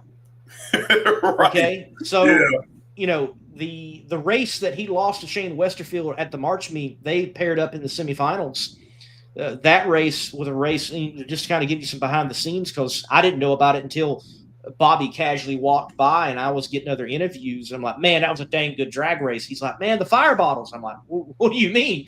He's like, as I was staging, he could see the fire bottles bubbling. Like the pins were coming out or somehow. And he's like, oh no. And so he's trying to focus on that and trying to stage and win a race. And he was a bit tardy, and Shane gets the win light, but got through the lights. Apparently the fire bottles do let go, or later on, he said he was drenched by the fire extinguisher material. So that's one reason why he wasn't as competitive in the semifinal matchup. But nonetheless, not taking anything away from Austin O'Brien Racing, but apparently Bobby Cottrell is a good driver. Imagine that. And he's taking that speed sport car to some. He's taking it rounds. He gets past round 1, gets past round 2 in his semifinal action there at the March meet, and he's in the final round there at Firebirds. So I'm really looking forward to seeing what they're going to be able to do at Pomona.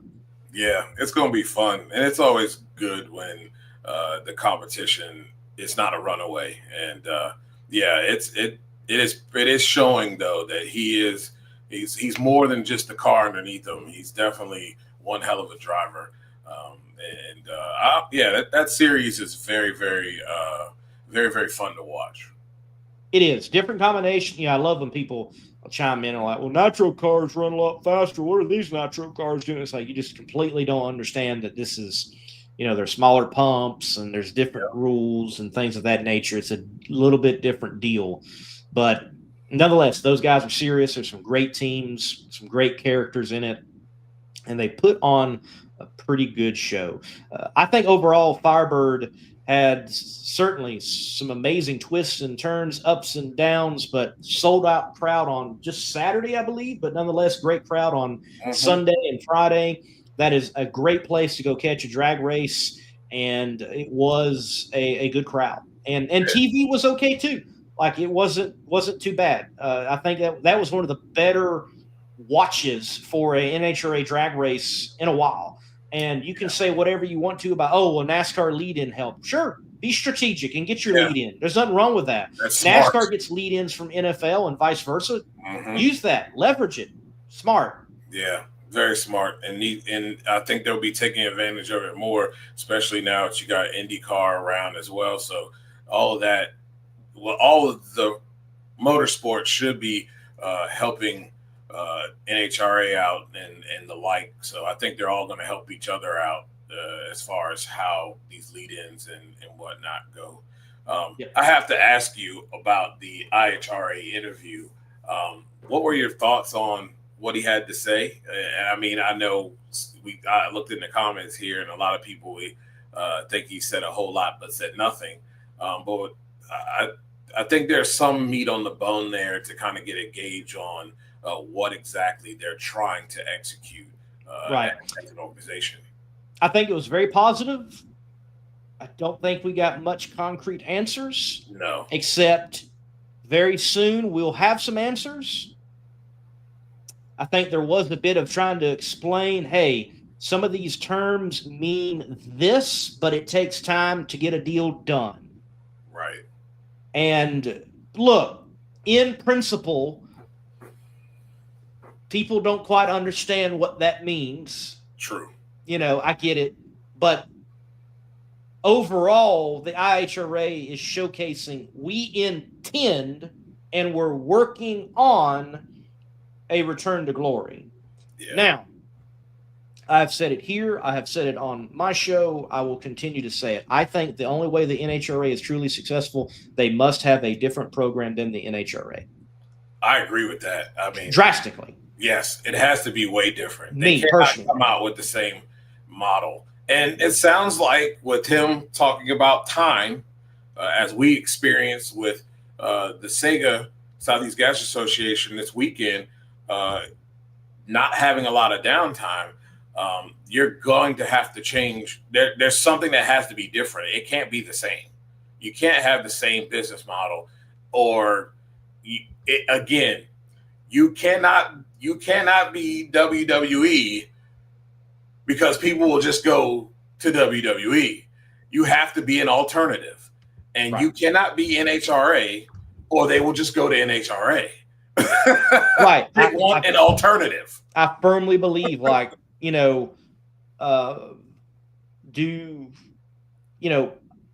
it. I think if it was me, and it's not me, but if I was going to try to have a program different from the NHRA, but still run Nitro, I would have a top field match racing type of scenario with a field of Nitro funny cars and then a field of fuel altereds, the modern version of fuel altereds.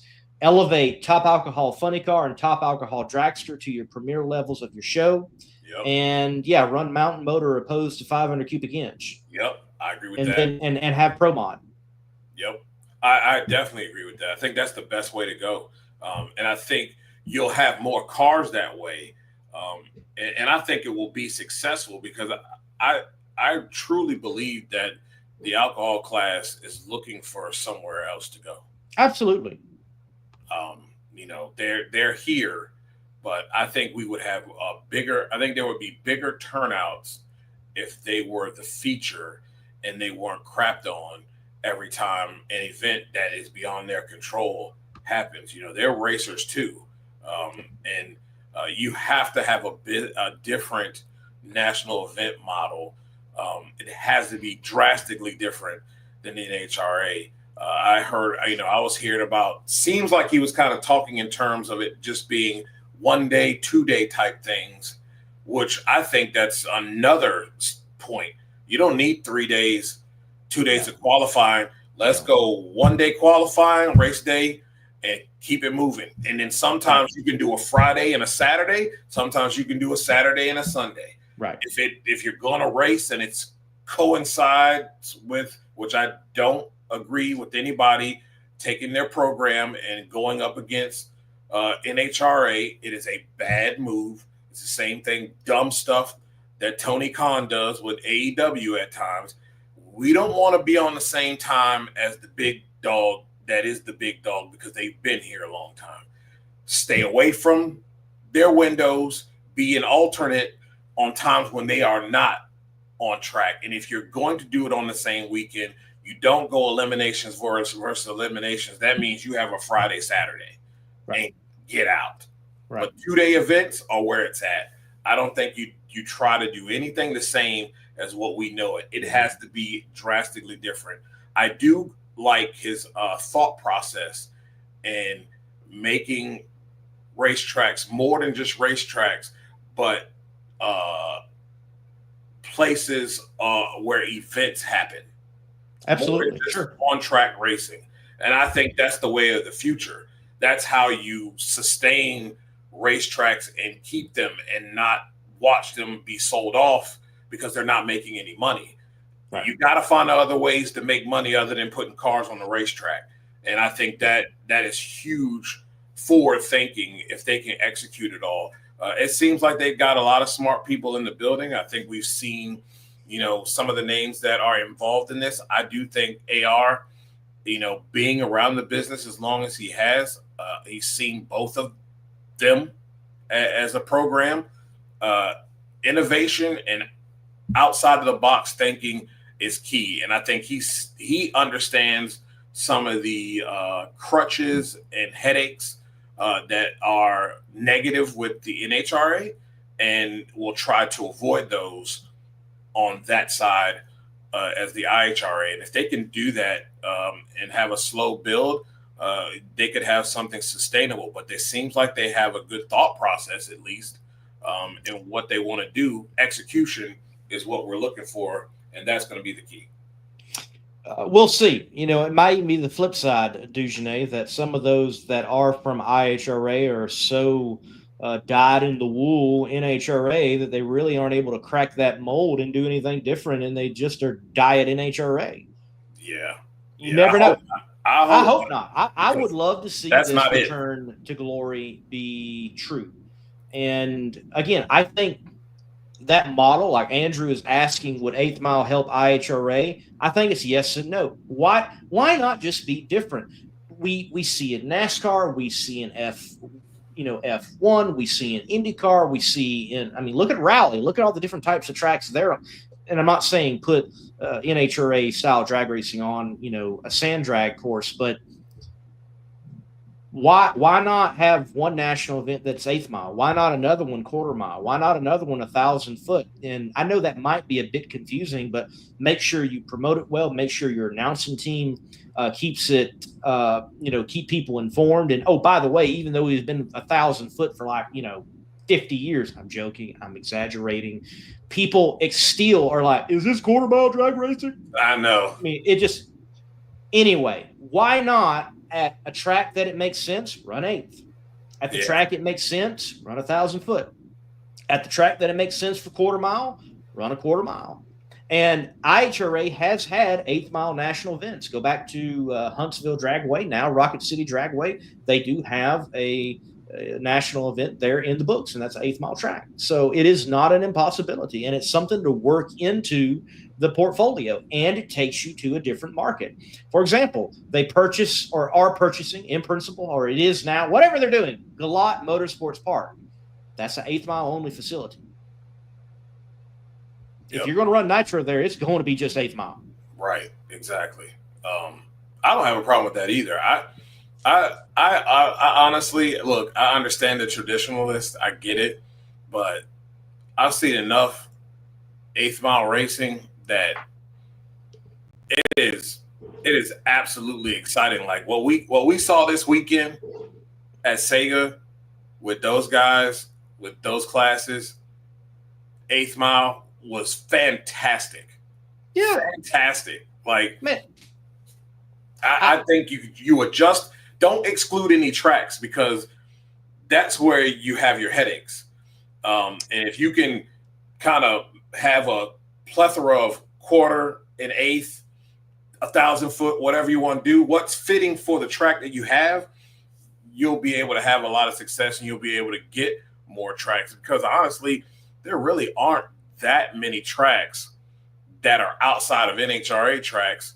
And some of NHRA's tracks are not 1,000 foot. South Georgia Motorsports Park is not 1320. It's an 8th Mile track for the most part. I think you would help yourself as far as being able to secure tracks and having a good portfolio of tracks to go to. Right. Switch it up. Be different. Why not? And, Drag Racing Mayhem, I just know, I don't even have to assume, most drag racing fans can't count blocks, and they can't determine what distances. It amazes me how often I put a YouTube video out and they'll ask, is this 1/4 mile? Is this 8th Mile? Mm-hmm. And honestly, if I've got to explain it to you in the comment sections, really? Really? Yeah. Folks, a drag strip is basically a ruler. Okay? 60 foot, 330, 660, 1,000 foot, 13. It's just count the blocks. Yep. Okay? Just count the blocks. What TV deal should they do? And where would they go? I heard him say IHRA TV, and I'm going to be honest with you, I don't think that's it. But I also don't want to hear nothing about Flow either. Well, that's their YouTube channel, And I think more series need to work on growing and promoting their YouTube channel. YouTube channel. Okay, so that was their YouTube channel. I thought, yeah, it is. I thought Now they might try to work it out more. To Yeah. be more, but it is in essence their YouTube channel. So I think that's smart. That's the new wave right now. I think too many series. I would argue like PDRA. PDRA. Last time I checked, they do not have a YouTube channel. They have some of the best racing there is, and they have some great videographers such as Kyle Chris with Straight Line Media working on them. Partner with him and create a PDRA YouTube channel. It all doesn't have to go to Flow. Yeah. I love what NHRA is doing right now. They are doing a far better job on getting results out, highlights out on YouTube. I love the move where they released all of the national events from like the broadcasts recently, maybe about 2 months now. And, good move there. Mm-hmm.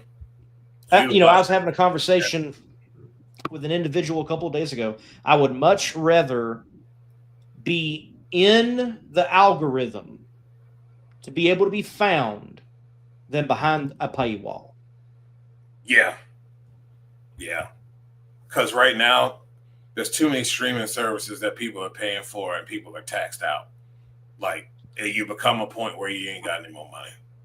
I like this idea. I think I'm going to do that myself, Drag Racing Mayhem. I'm just going to start telling them it's 8th mile. You know what I do most of the time is I tell them that it is when they ask that it's quarter mile, I just say it's 1,320 feet. And then I usually don't get a response. That is good. Yeah, that is good. What is that on? Yeah, I guess so. As long as he's not telling any lies. No, there is a demand, like what Mighty Mac's doing. There is a demand for that type of coverage. It is very algorithmic based, and what you do catch and what gets pushed. Because the reviews that Mighty Mac are doing during the year of COVID, I was doing the similar thing and had some blow up and some did nothing, and that happens. Yeah, so it's what it is. Yeah, YouTube is a funny game, very funny game. Yeah. I noticed, and Instagram is becoming a funny game as well, as they can't seem to figure out what direction they want to be in or whether they want to be like somebody else. Because I noticed I streamed there today. Normally you have people in and out, nothing today. So I don't know what's wrong with their algorithm, but won't be going back there. Yeah, right. Is what it is. But overall, with IHRA, I think bigger than what tracks they do and don't have, do it differently. Right. Yeah. Do it professionally, but do it differently. Yeah. Gotta be alternative for sure. They do. I firmly believe that. And look, I went to IHRA national events and they were good. I remember when they were different. They had a different flair than an NHRA national event, and they were good. I remember when, basically Top Fuel, along with Top Alcohol Funny Car and Pro Mod and Mountain Motor were your pro classes, and it was a good show and a good time. Mm-hmm. So you can be different and be successful. Yeah. That President's Cup was something there at MIR. Right. Yeah, it was a blast, and I think they can get back to that if they just got to do it right, and they can't rush things. I agree. So we should tell them about this past weekend at South Georgia Motorsports Park with the Southeast Gases Association. Sure, let's dive into it. Andrew had a question way back, and look, crowd was good. It's just very big grandstands, big facility, biggest facility. It's the biggest facility that Sega has ever been to for a points earning event. And it was a good show because, from what I understand, it was the best crowd for a March race day that Sega has had ever. So, for first time being at South Georgia Motorsports Park, and for the first time that you have South Georgia Motorsports Park really having a nostalgia program, it's not really a part of their portfolio. It's not. Because I've noticed from a lot of the comments, and you were in the stands filming, so you had even better interaction than I did with the fans. There seemed to be a lot of people that didn't know what they were going to see, but once they saw it, they're like, wow, this is pretty cool. Yes, that's exactly what it was. I had the opportunity to go down to the top end, and a lot of the fans were just talking about how close the racing was. They liked the fact that it's basically classes that it puts this thing in the driver's hands. I saw people betting dollars, like back in the old days, betting dollars on who was going to win during eliminations. It definitely was a crowd that was very, very much, I won't say surprised, but once the action got going, they were very, very much pleased with it, and was enjoying it, from, old guys to little kids. I saw a lot of young people out there. A Everybody lot of young out people there was just simply enjoying it. Yes, it was a good crowd, and for Sega venturing to that caliber of facility, overall, it was a good weekend. It was. And the records, many of them were reestablished. You've got Leslie Horn. He reestablished the AGAS record to a 516 with I'll get it here. I should know it. I took a photo and sent it to you. Here. Okay, here's the new records. So AGAS, Leslie Horn, 516 with a 9. And that's a car that is 6 pounds per cubic inch. That's a 1955 Chevrolet. Okay. Roughly, that's probably about 132 miles per hour. B-gas, so that's 8 pounds per cubic inch. Michael Oden in the double down, a 558 with a 7. And then Jaron Perdue in C-gas, that's 10 pounds per cubic inch in a station wagon. Or just a wagon, rather, a Chevy wagon, was a 595. So, yeah. And he was picking the wheels up pretty much. Yes, David. Pretty much all day he was picking the wheels up. There's Leslie. He look, 135. Wow, that is trucking in an old shoebox, sitting high with wrong weight transfer. That. Hey, I talked to him after the race in the trailer. You saw it. Leslie was not going in first Saturday. He was hell-bent on, nope, I'm not staging first. You are. The final round between Ben and Leslie, that was great. But that was fantastic. The semifinal round between Greg and Leslie was even I'm like, we may be here all day. I was like, because I was on the starting line for that one. And I'm looking at him. I'm looking at Leslie, and I'm like, I'm looking over, looking back, and I'm like, we got a staging duel all of a sudden. If I had a chair to pop out, I would pop the chair out. Yeah. I think the starting line guy set his clicker down. I was like, neither one of these dudes are going in. But I can tell you right now, Leslie has his heart set on today. I am not staging first. Yep. You are. Yeah. Well, let me tell you, Leslie, you ever have him on your show again, you need to let Leslie clue you in on how Quayne Stott schooled him at Killcare. And forever, he is going to be master at the tree. I'm telling you. You can go watch my footage and how Mr. Stott pulled some old pro mod tricks out of the hat in the gasser ranks of Sega at Killcare last year. And you can, Leslie's like, it's not happening again. I loved it, man. This this is something that everybody needs to go and check out. It's just the uniqueness of every car. Every time cars came up to the starting line, it was something else that I could pick out on that They have car. names. I mean, there's something. Yes. Like people. There's people that they know Leslie Horn because of just the moniker, the Chick Magnet. They know Greg Stelz because of the Joker, and that's a cool '57 Pontiac, man. It's pretty cool. Okay.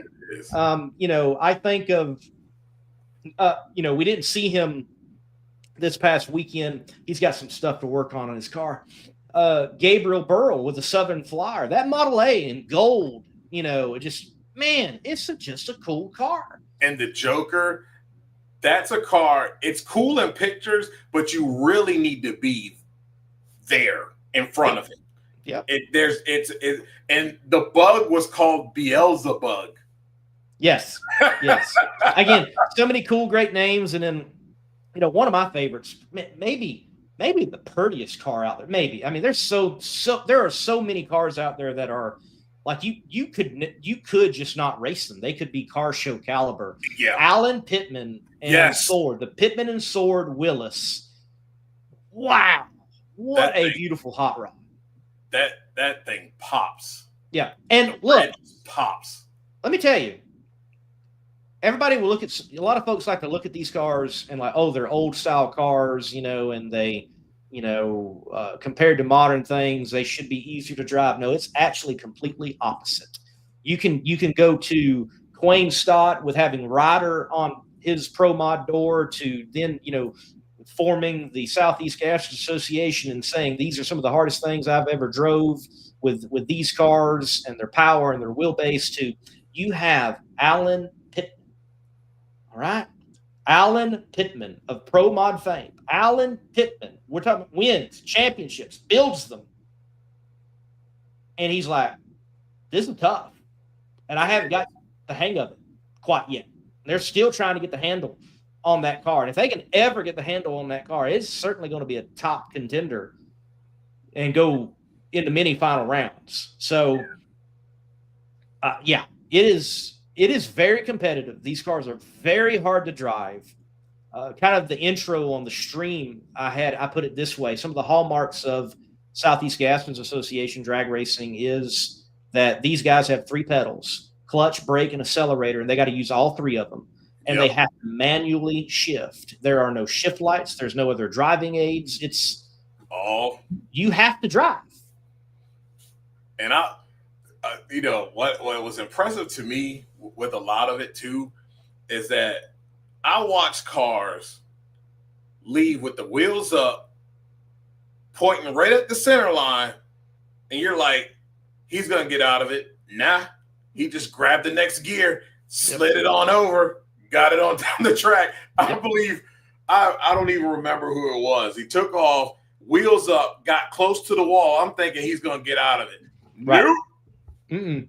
Popping gears, got it right back in the center line, got it to the finish line. It was just some amazing, amazing runs for the entire weekend during testing and during race day. It's definitely something you got to get out and you got to go see. From what I understand, at Shadyside out there at Shelby, North Carolina, it's going to be even more cars than we saw here as SGMP. Yeah, it should be. There was certainly,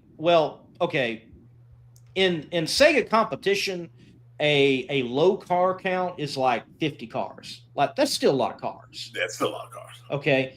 But Sega's used to more upper 70. Right. And going to Shadyside, that's certainly home territory for most of the Southeast Gas Association racers. But nonetheless, with low car count, it was a great show at South Georgia Motorsports Park. I know the fans left pleased, and for the most part, people were excited about it. Certainly, you get occasionally those that are like, well, there's no times. I don't like that. I don't mind the no time element of Sega. I've liked it. It does give a nostalgic flair. We are becoming a little bit more open about what these cars do run. And here, Dujanay, I went and found some photos from John Ford, great photographer. Yeah, he got some shots. Look at Youngblood here. Okay, folks, I believe, here. Okay. That is the 60-foot. I can tell it's the 60-foot block because of Warren's camera.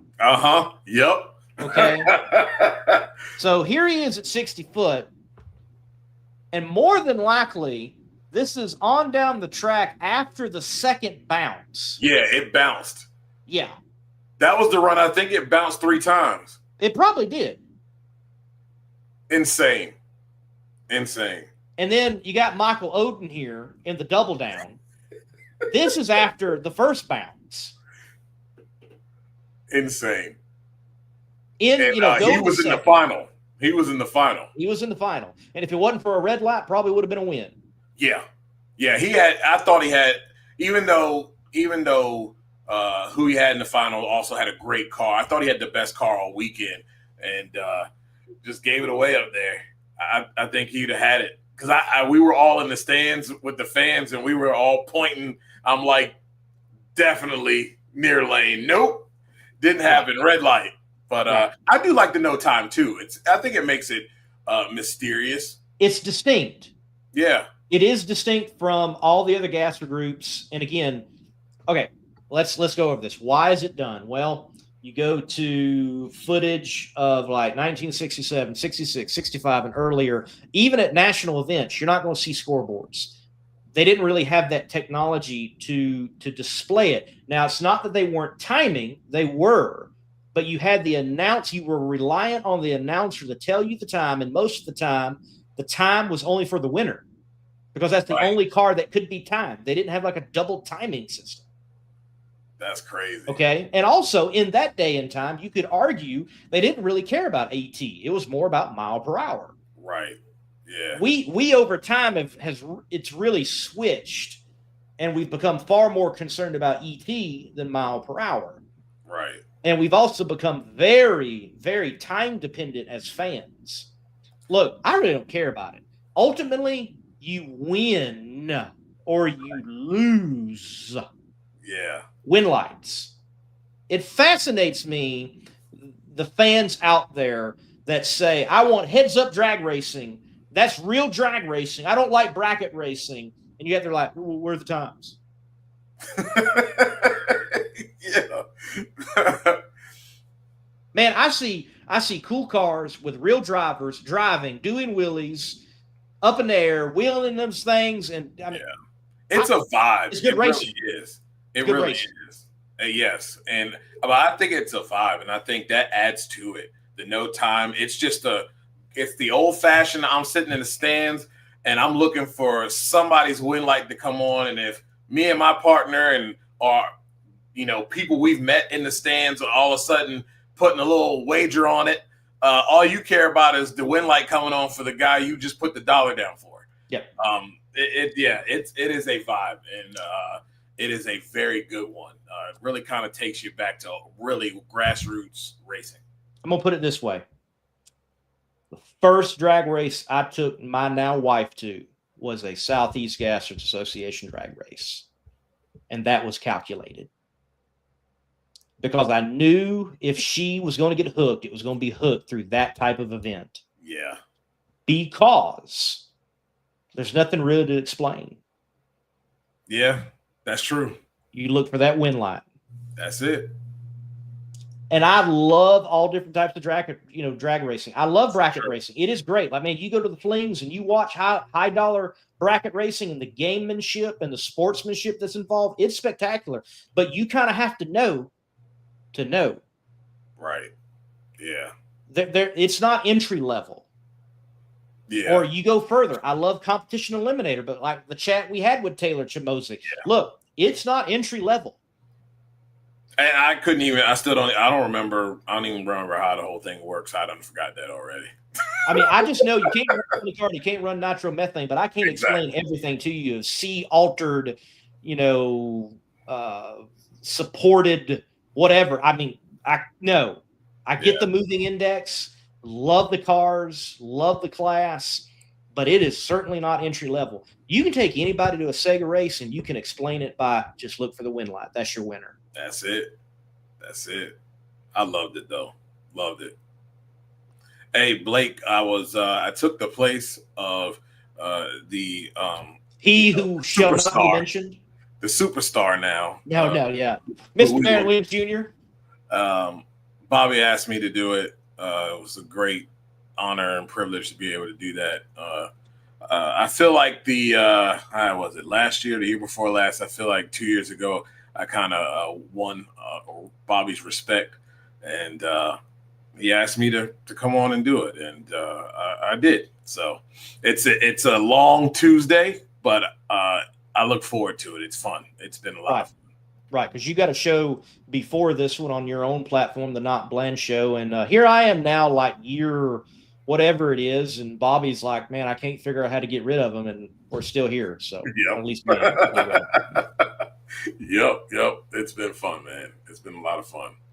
Absolutely, for sure, and looking forward to continue the fun and. Let's take time. We'll give Blake. He was asking about picks. Man, look, this year, Gator Nationals, I was at March Meet covering a race, and then Phoenix is happening, and I'm covering a race, and then traveling on Sunday. I have not been able to watch much NHRA drag racing. That is that can happen when you're covering other drag racing and working in the industry. But looking at Pomona, wow. I know it's been a little while, but the Colettas look good. And, man, Doug Coletta and the Winter Nationals just go together very well. Traditionally, that's been the case. I'm going to I'd say Doug Coletta, Top Fuel. I think in Funny Car, I think we get back on track. I think we have one of those cars that we kind of expect to go out there and win. And I think that's going to be Jack Beckman, not too far from Orbelinda. And John Force Racing is going to get a win out there at the Winter Nationals. 300 would be. Impressive. Like 300. Impressive. Wow. Yeah. Well, it's going to happen. Yep. It's Pomona.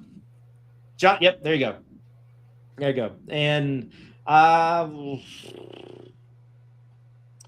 Pro Stock.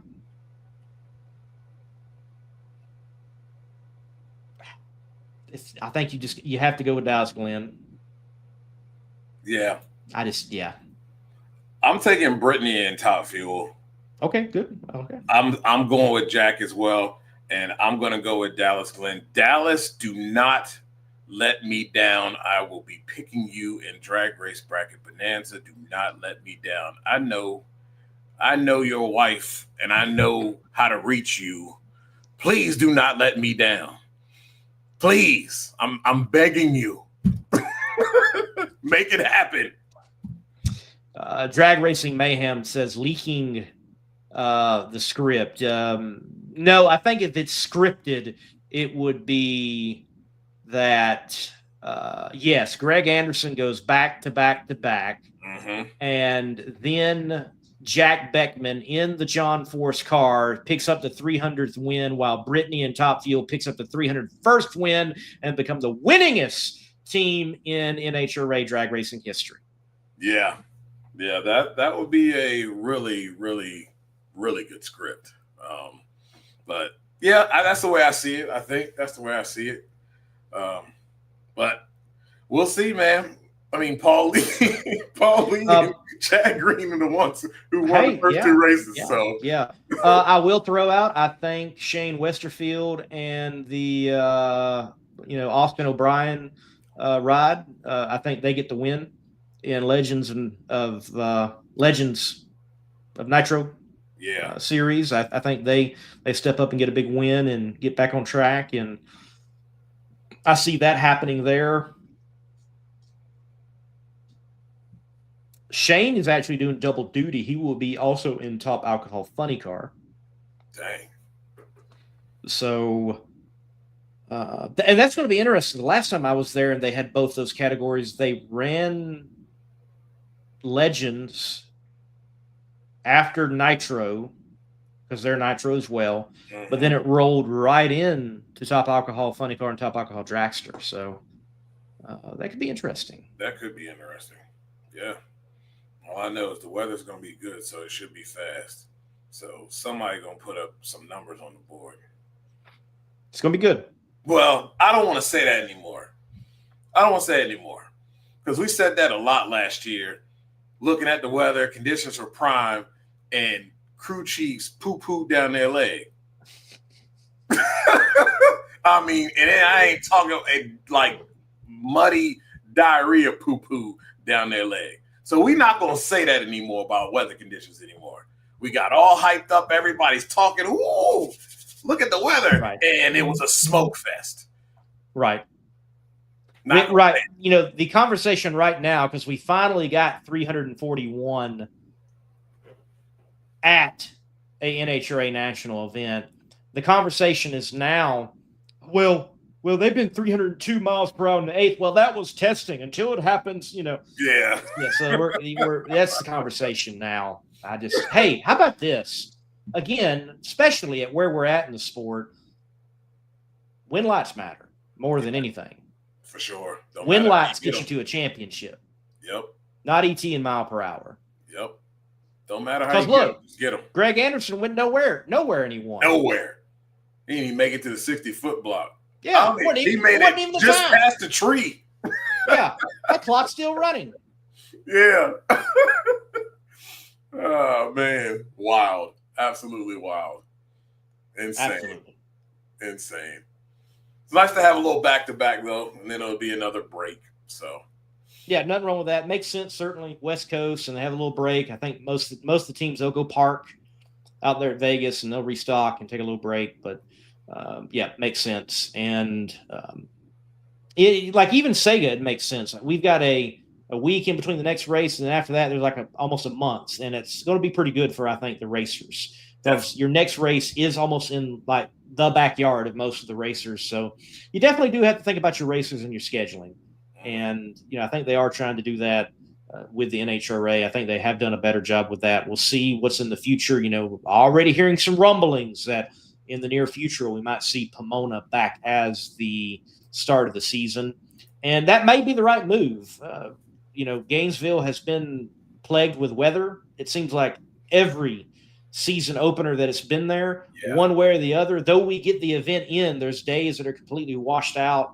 And, you know, for many of them, I've been there and that's the case. So I you know, not that you can't have that in Southern California during, you know, traditional winter nationals date, but it does tend to be a bit more consistent with racing weather for the most part. It was a better, as much as I love it being the first race of the season, it was a better event when it was the third race of the season.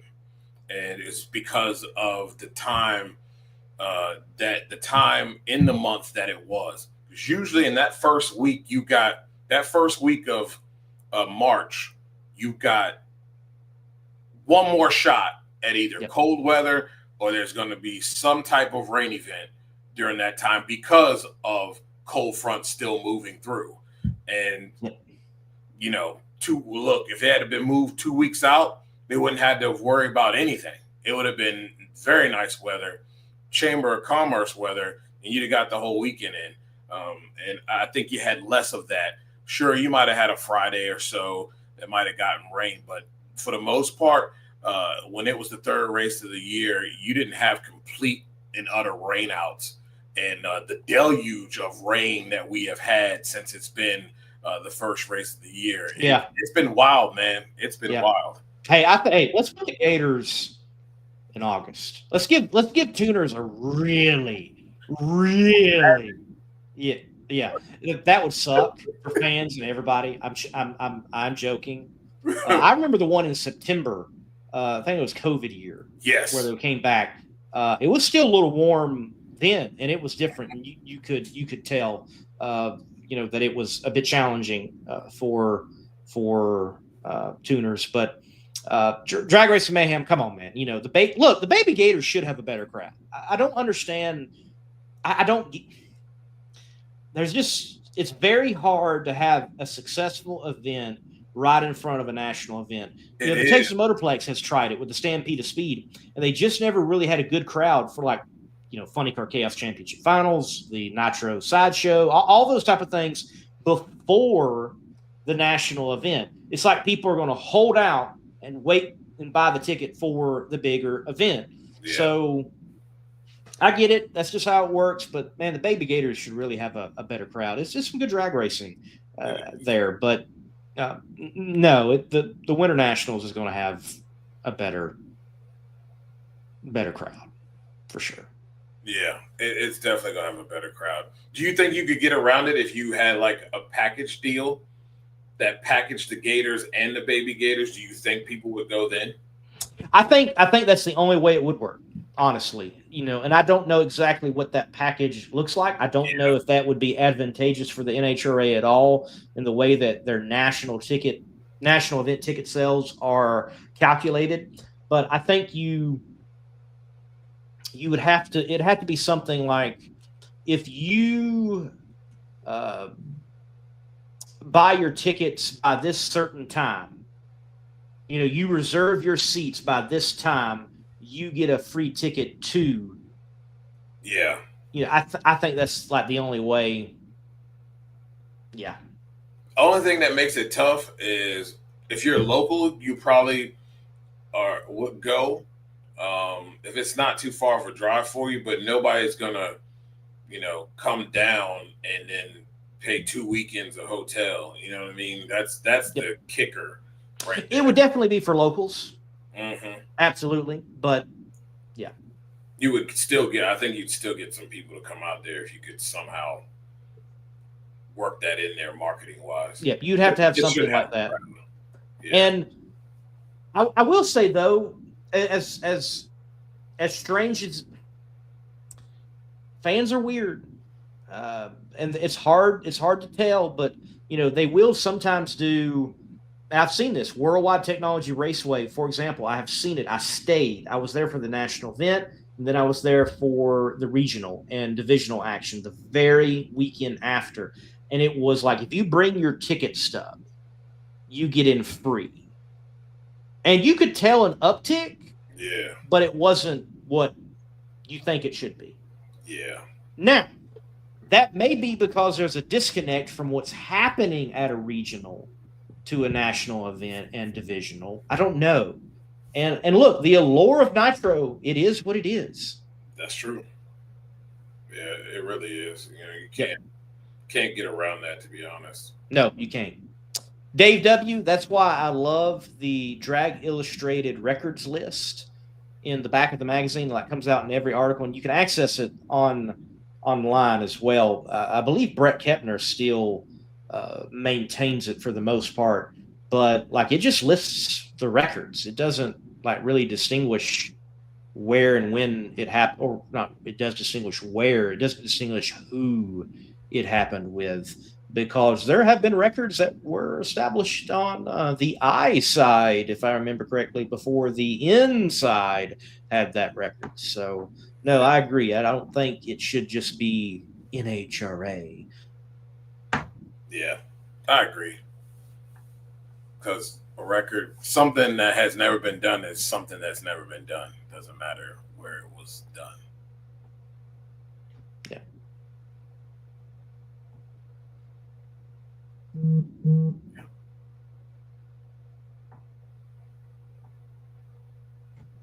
I'm trying to read comments.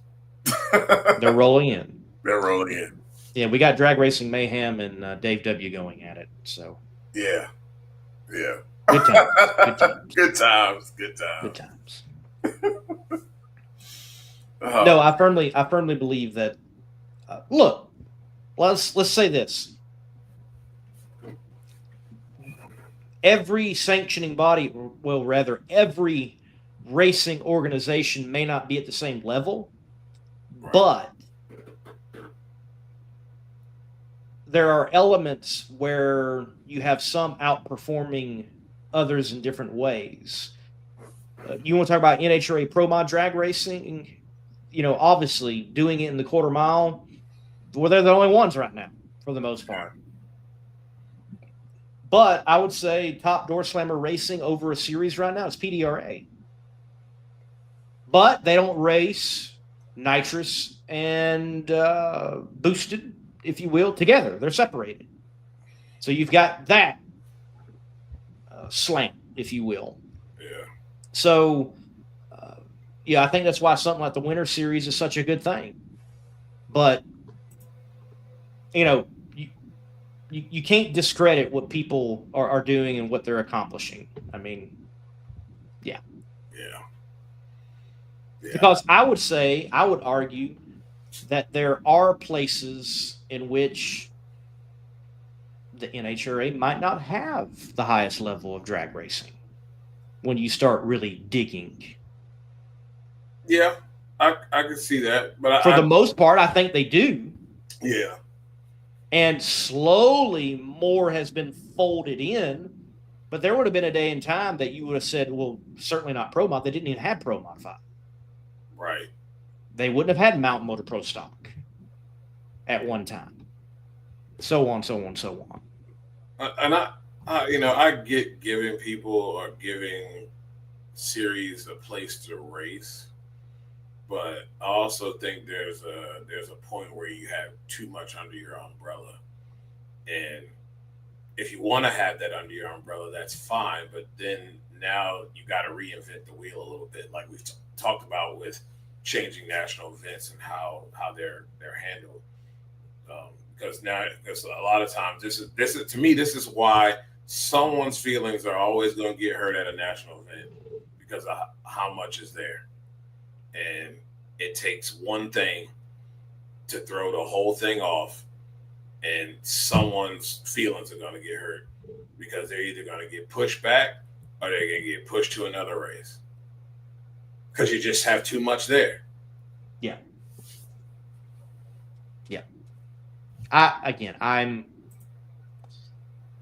We're actually having a very, very old drag racing conversation. It is. Yes. It dates back. Who was the first to 200 miles per hour? Yep. Some sides, it's Connie Coletta. Some sides, it's Chris Karamazini's. Most are going to say Don Garland's. Most, yeah. Yeah. But there's an argument. Yeah. That is true. That is true. And it's still an argument.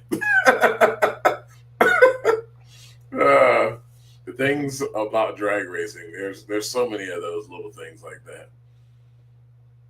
Very much so, because of its diversity and because of so many places that you can go race and operate in this sport. Again, you might say, well, you look at the early and mid 80s, and you might want to give more credit to IHRA during that time in what they were doing. Maybe, Yeah. They did have. I thought they had more. They had more. They had deeper fields that were more competitive at that time. So I mean, like we talked about before, with everybody talk about the glory days, but when you really look at the qualifying sheet, in some cases there was like 5 or 6 good cars. The rest of those guys, I mean, you knew they really didn't have a shot. They really didn't have a shot on race day unless there was a mistake that was made, Right. But you had 5 dominant cars for the most part. Right. And look, are you talking about an apples to oranges comparisons at sometimes? Yes, I think you are. Mac 1320 here, he's like, hey, was the IHRA and NHRA rule book the same then? And I would say, well, depending on category, yes and no. For example, Pro Stock. Pro Stock, depending on like what year you fall in the IHRA, because it was routinely evolving and updating more so in the IHRA than it appears to be with the NHRA. The NHRA got to that point where they're like, hey, we've settled on 500 cubic inch. We're sticking with this. We're running with it. Okay. But you've got some changes happening within the IHRA. And, you know, if I remember correctly, it was 87. I was looking at 87 Winter Nationals at Darlington, I believe. I think you can see this on Competition Plus, the YouTube channel. And the final round is 2 Thunderbirds, and it is Ricky Smith and it's Bob Glidden. They look almost exactly the same. It's like who's who. Right. And you've got Bob with a 500 cubic inch motor, and you've got Ricky with a 700, I believe is what it was, cubic inch motor. And you just had a weight difference. Obviously, Ricky's car weighed more compared to Bob's. Yeah. So there you go. That's kind of hard to compare. Yeah. I mean, but you've got a 500 cubic inch car in the final against a 700 cubic inch car.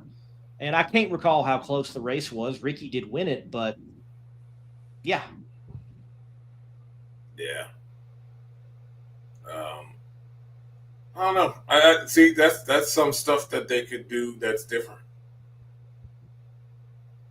That's I don't know. I don't know if we should go back to those days. I don't know. You know, because the weight per cubic inch thing can get tricky. Like even in Sega, you've got some breaks depending on like what you might be running, like certain heads or certain types of blocks, and you can get a break on this and a break on that for parity reasons. So it can get weird really quick. Okay. It's very hard under weight per cubic inch. Pro stock was that at one time. And then you've got these changes of, I can only imagine the arguments with IHRA during that time. We need to get Bubba Corzine on and talk with him about IHRA, pro stock, and all that during that time of like 700 cubic inch and 500 cubic inch, and like the bickering that was probably going on. And then also the complete meltdown when Buddy Ingersoll got his turbo working right with the V6 in the Buick and almost won, you know, Bristol. And I think that was the fall nationals of like 86 or something. Yeah. The absolute meltdown that, you know, about transpired, you know, when he wasn't running good. Oh, it's okay. We're welcome. You know, you're good, you know, and he almost beats Bob Glidden in the final. And everybody's like, that's funny. Drag racers. Drag racers. It's funny, man. It's funny. There's a lot of funny stuff that went on, you know, people covering up, you know, motors and covering up stuff. You know what I mean? It's just so weird. It's so weird. Interesting group for sure. So, right. Yeah. Yep. It goes to, you know, even arguing over the fastest motorsport, you know, those things. And granted, hey, I think people are talking about NHRA. It's more than they have in a while. And it is, there is a ripple effect for sure of what Tasca has said. Whether you love Tasca, whether you hate Tasca, whether you despise them or you're cheering them on, nonetheless, people are talking, and I commend them for that.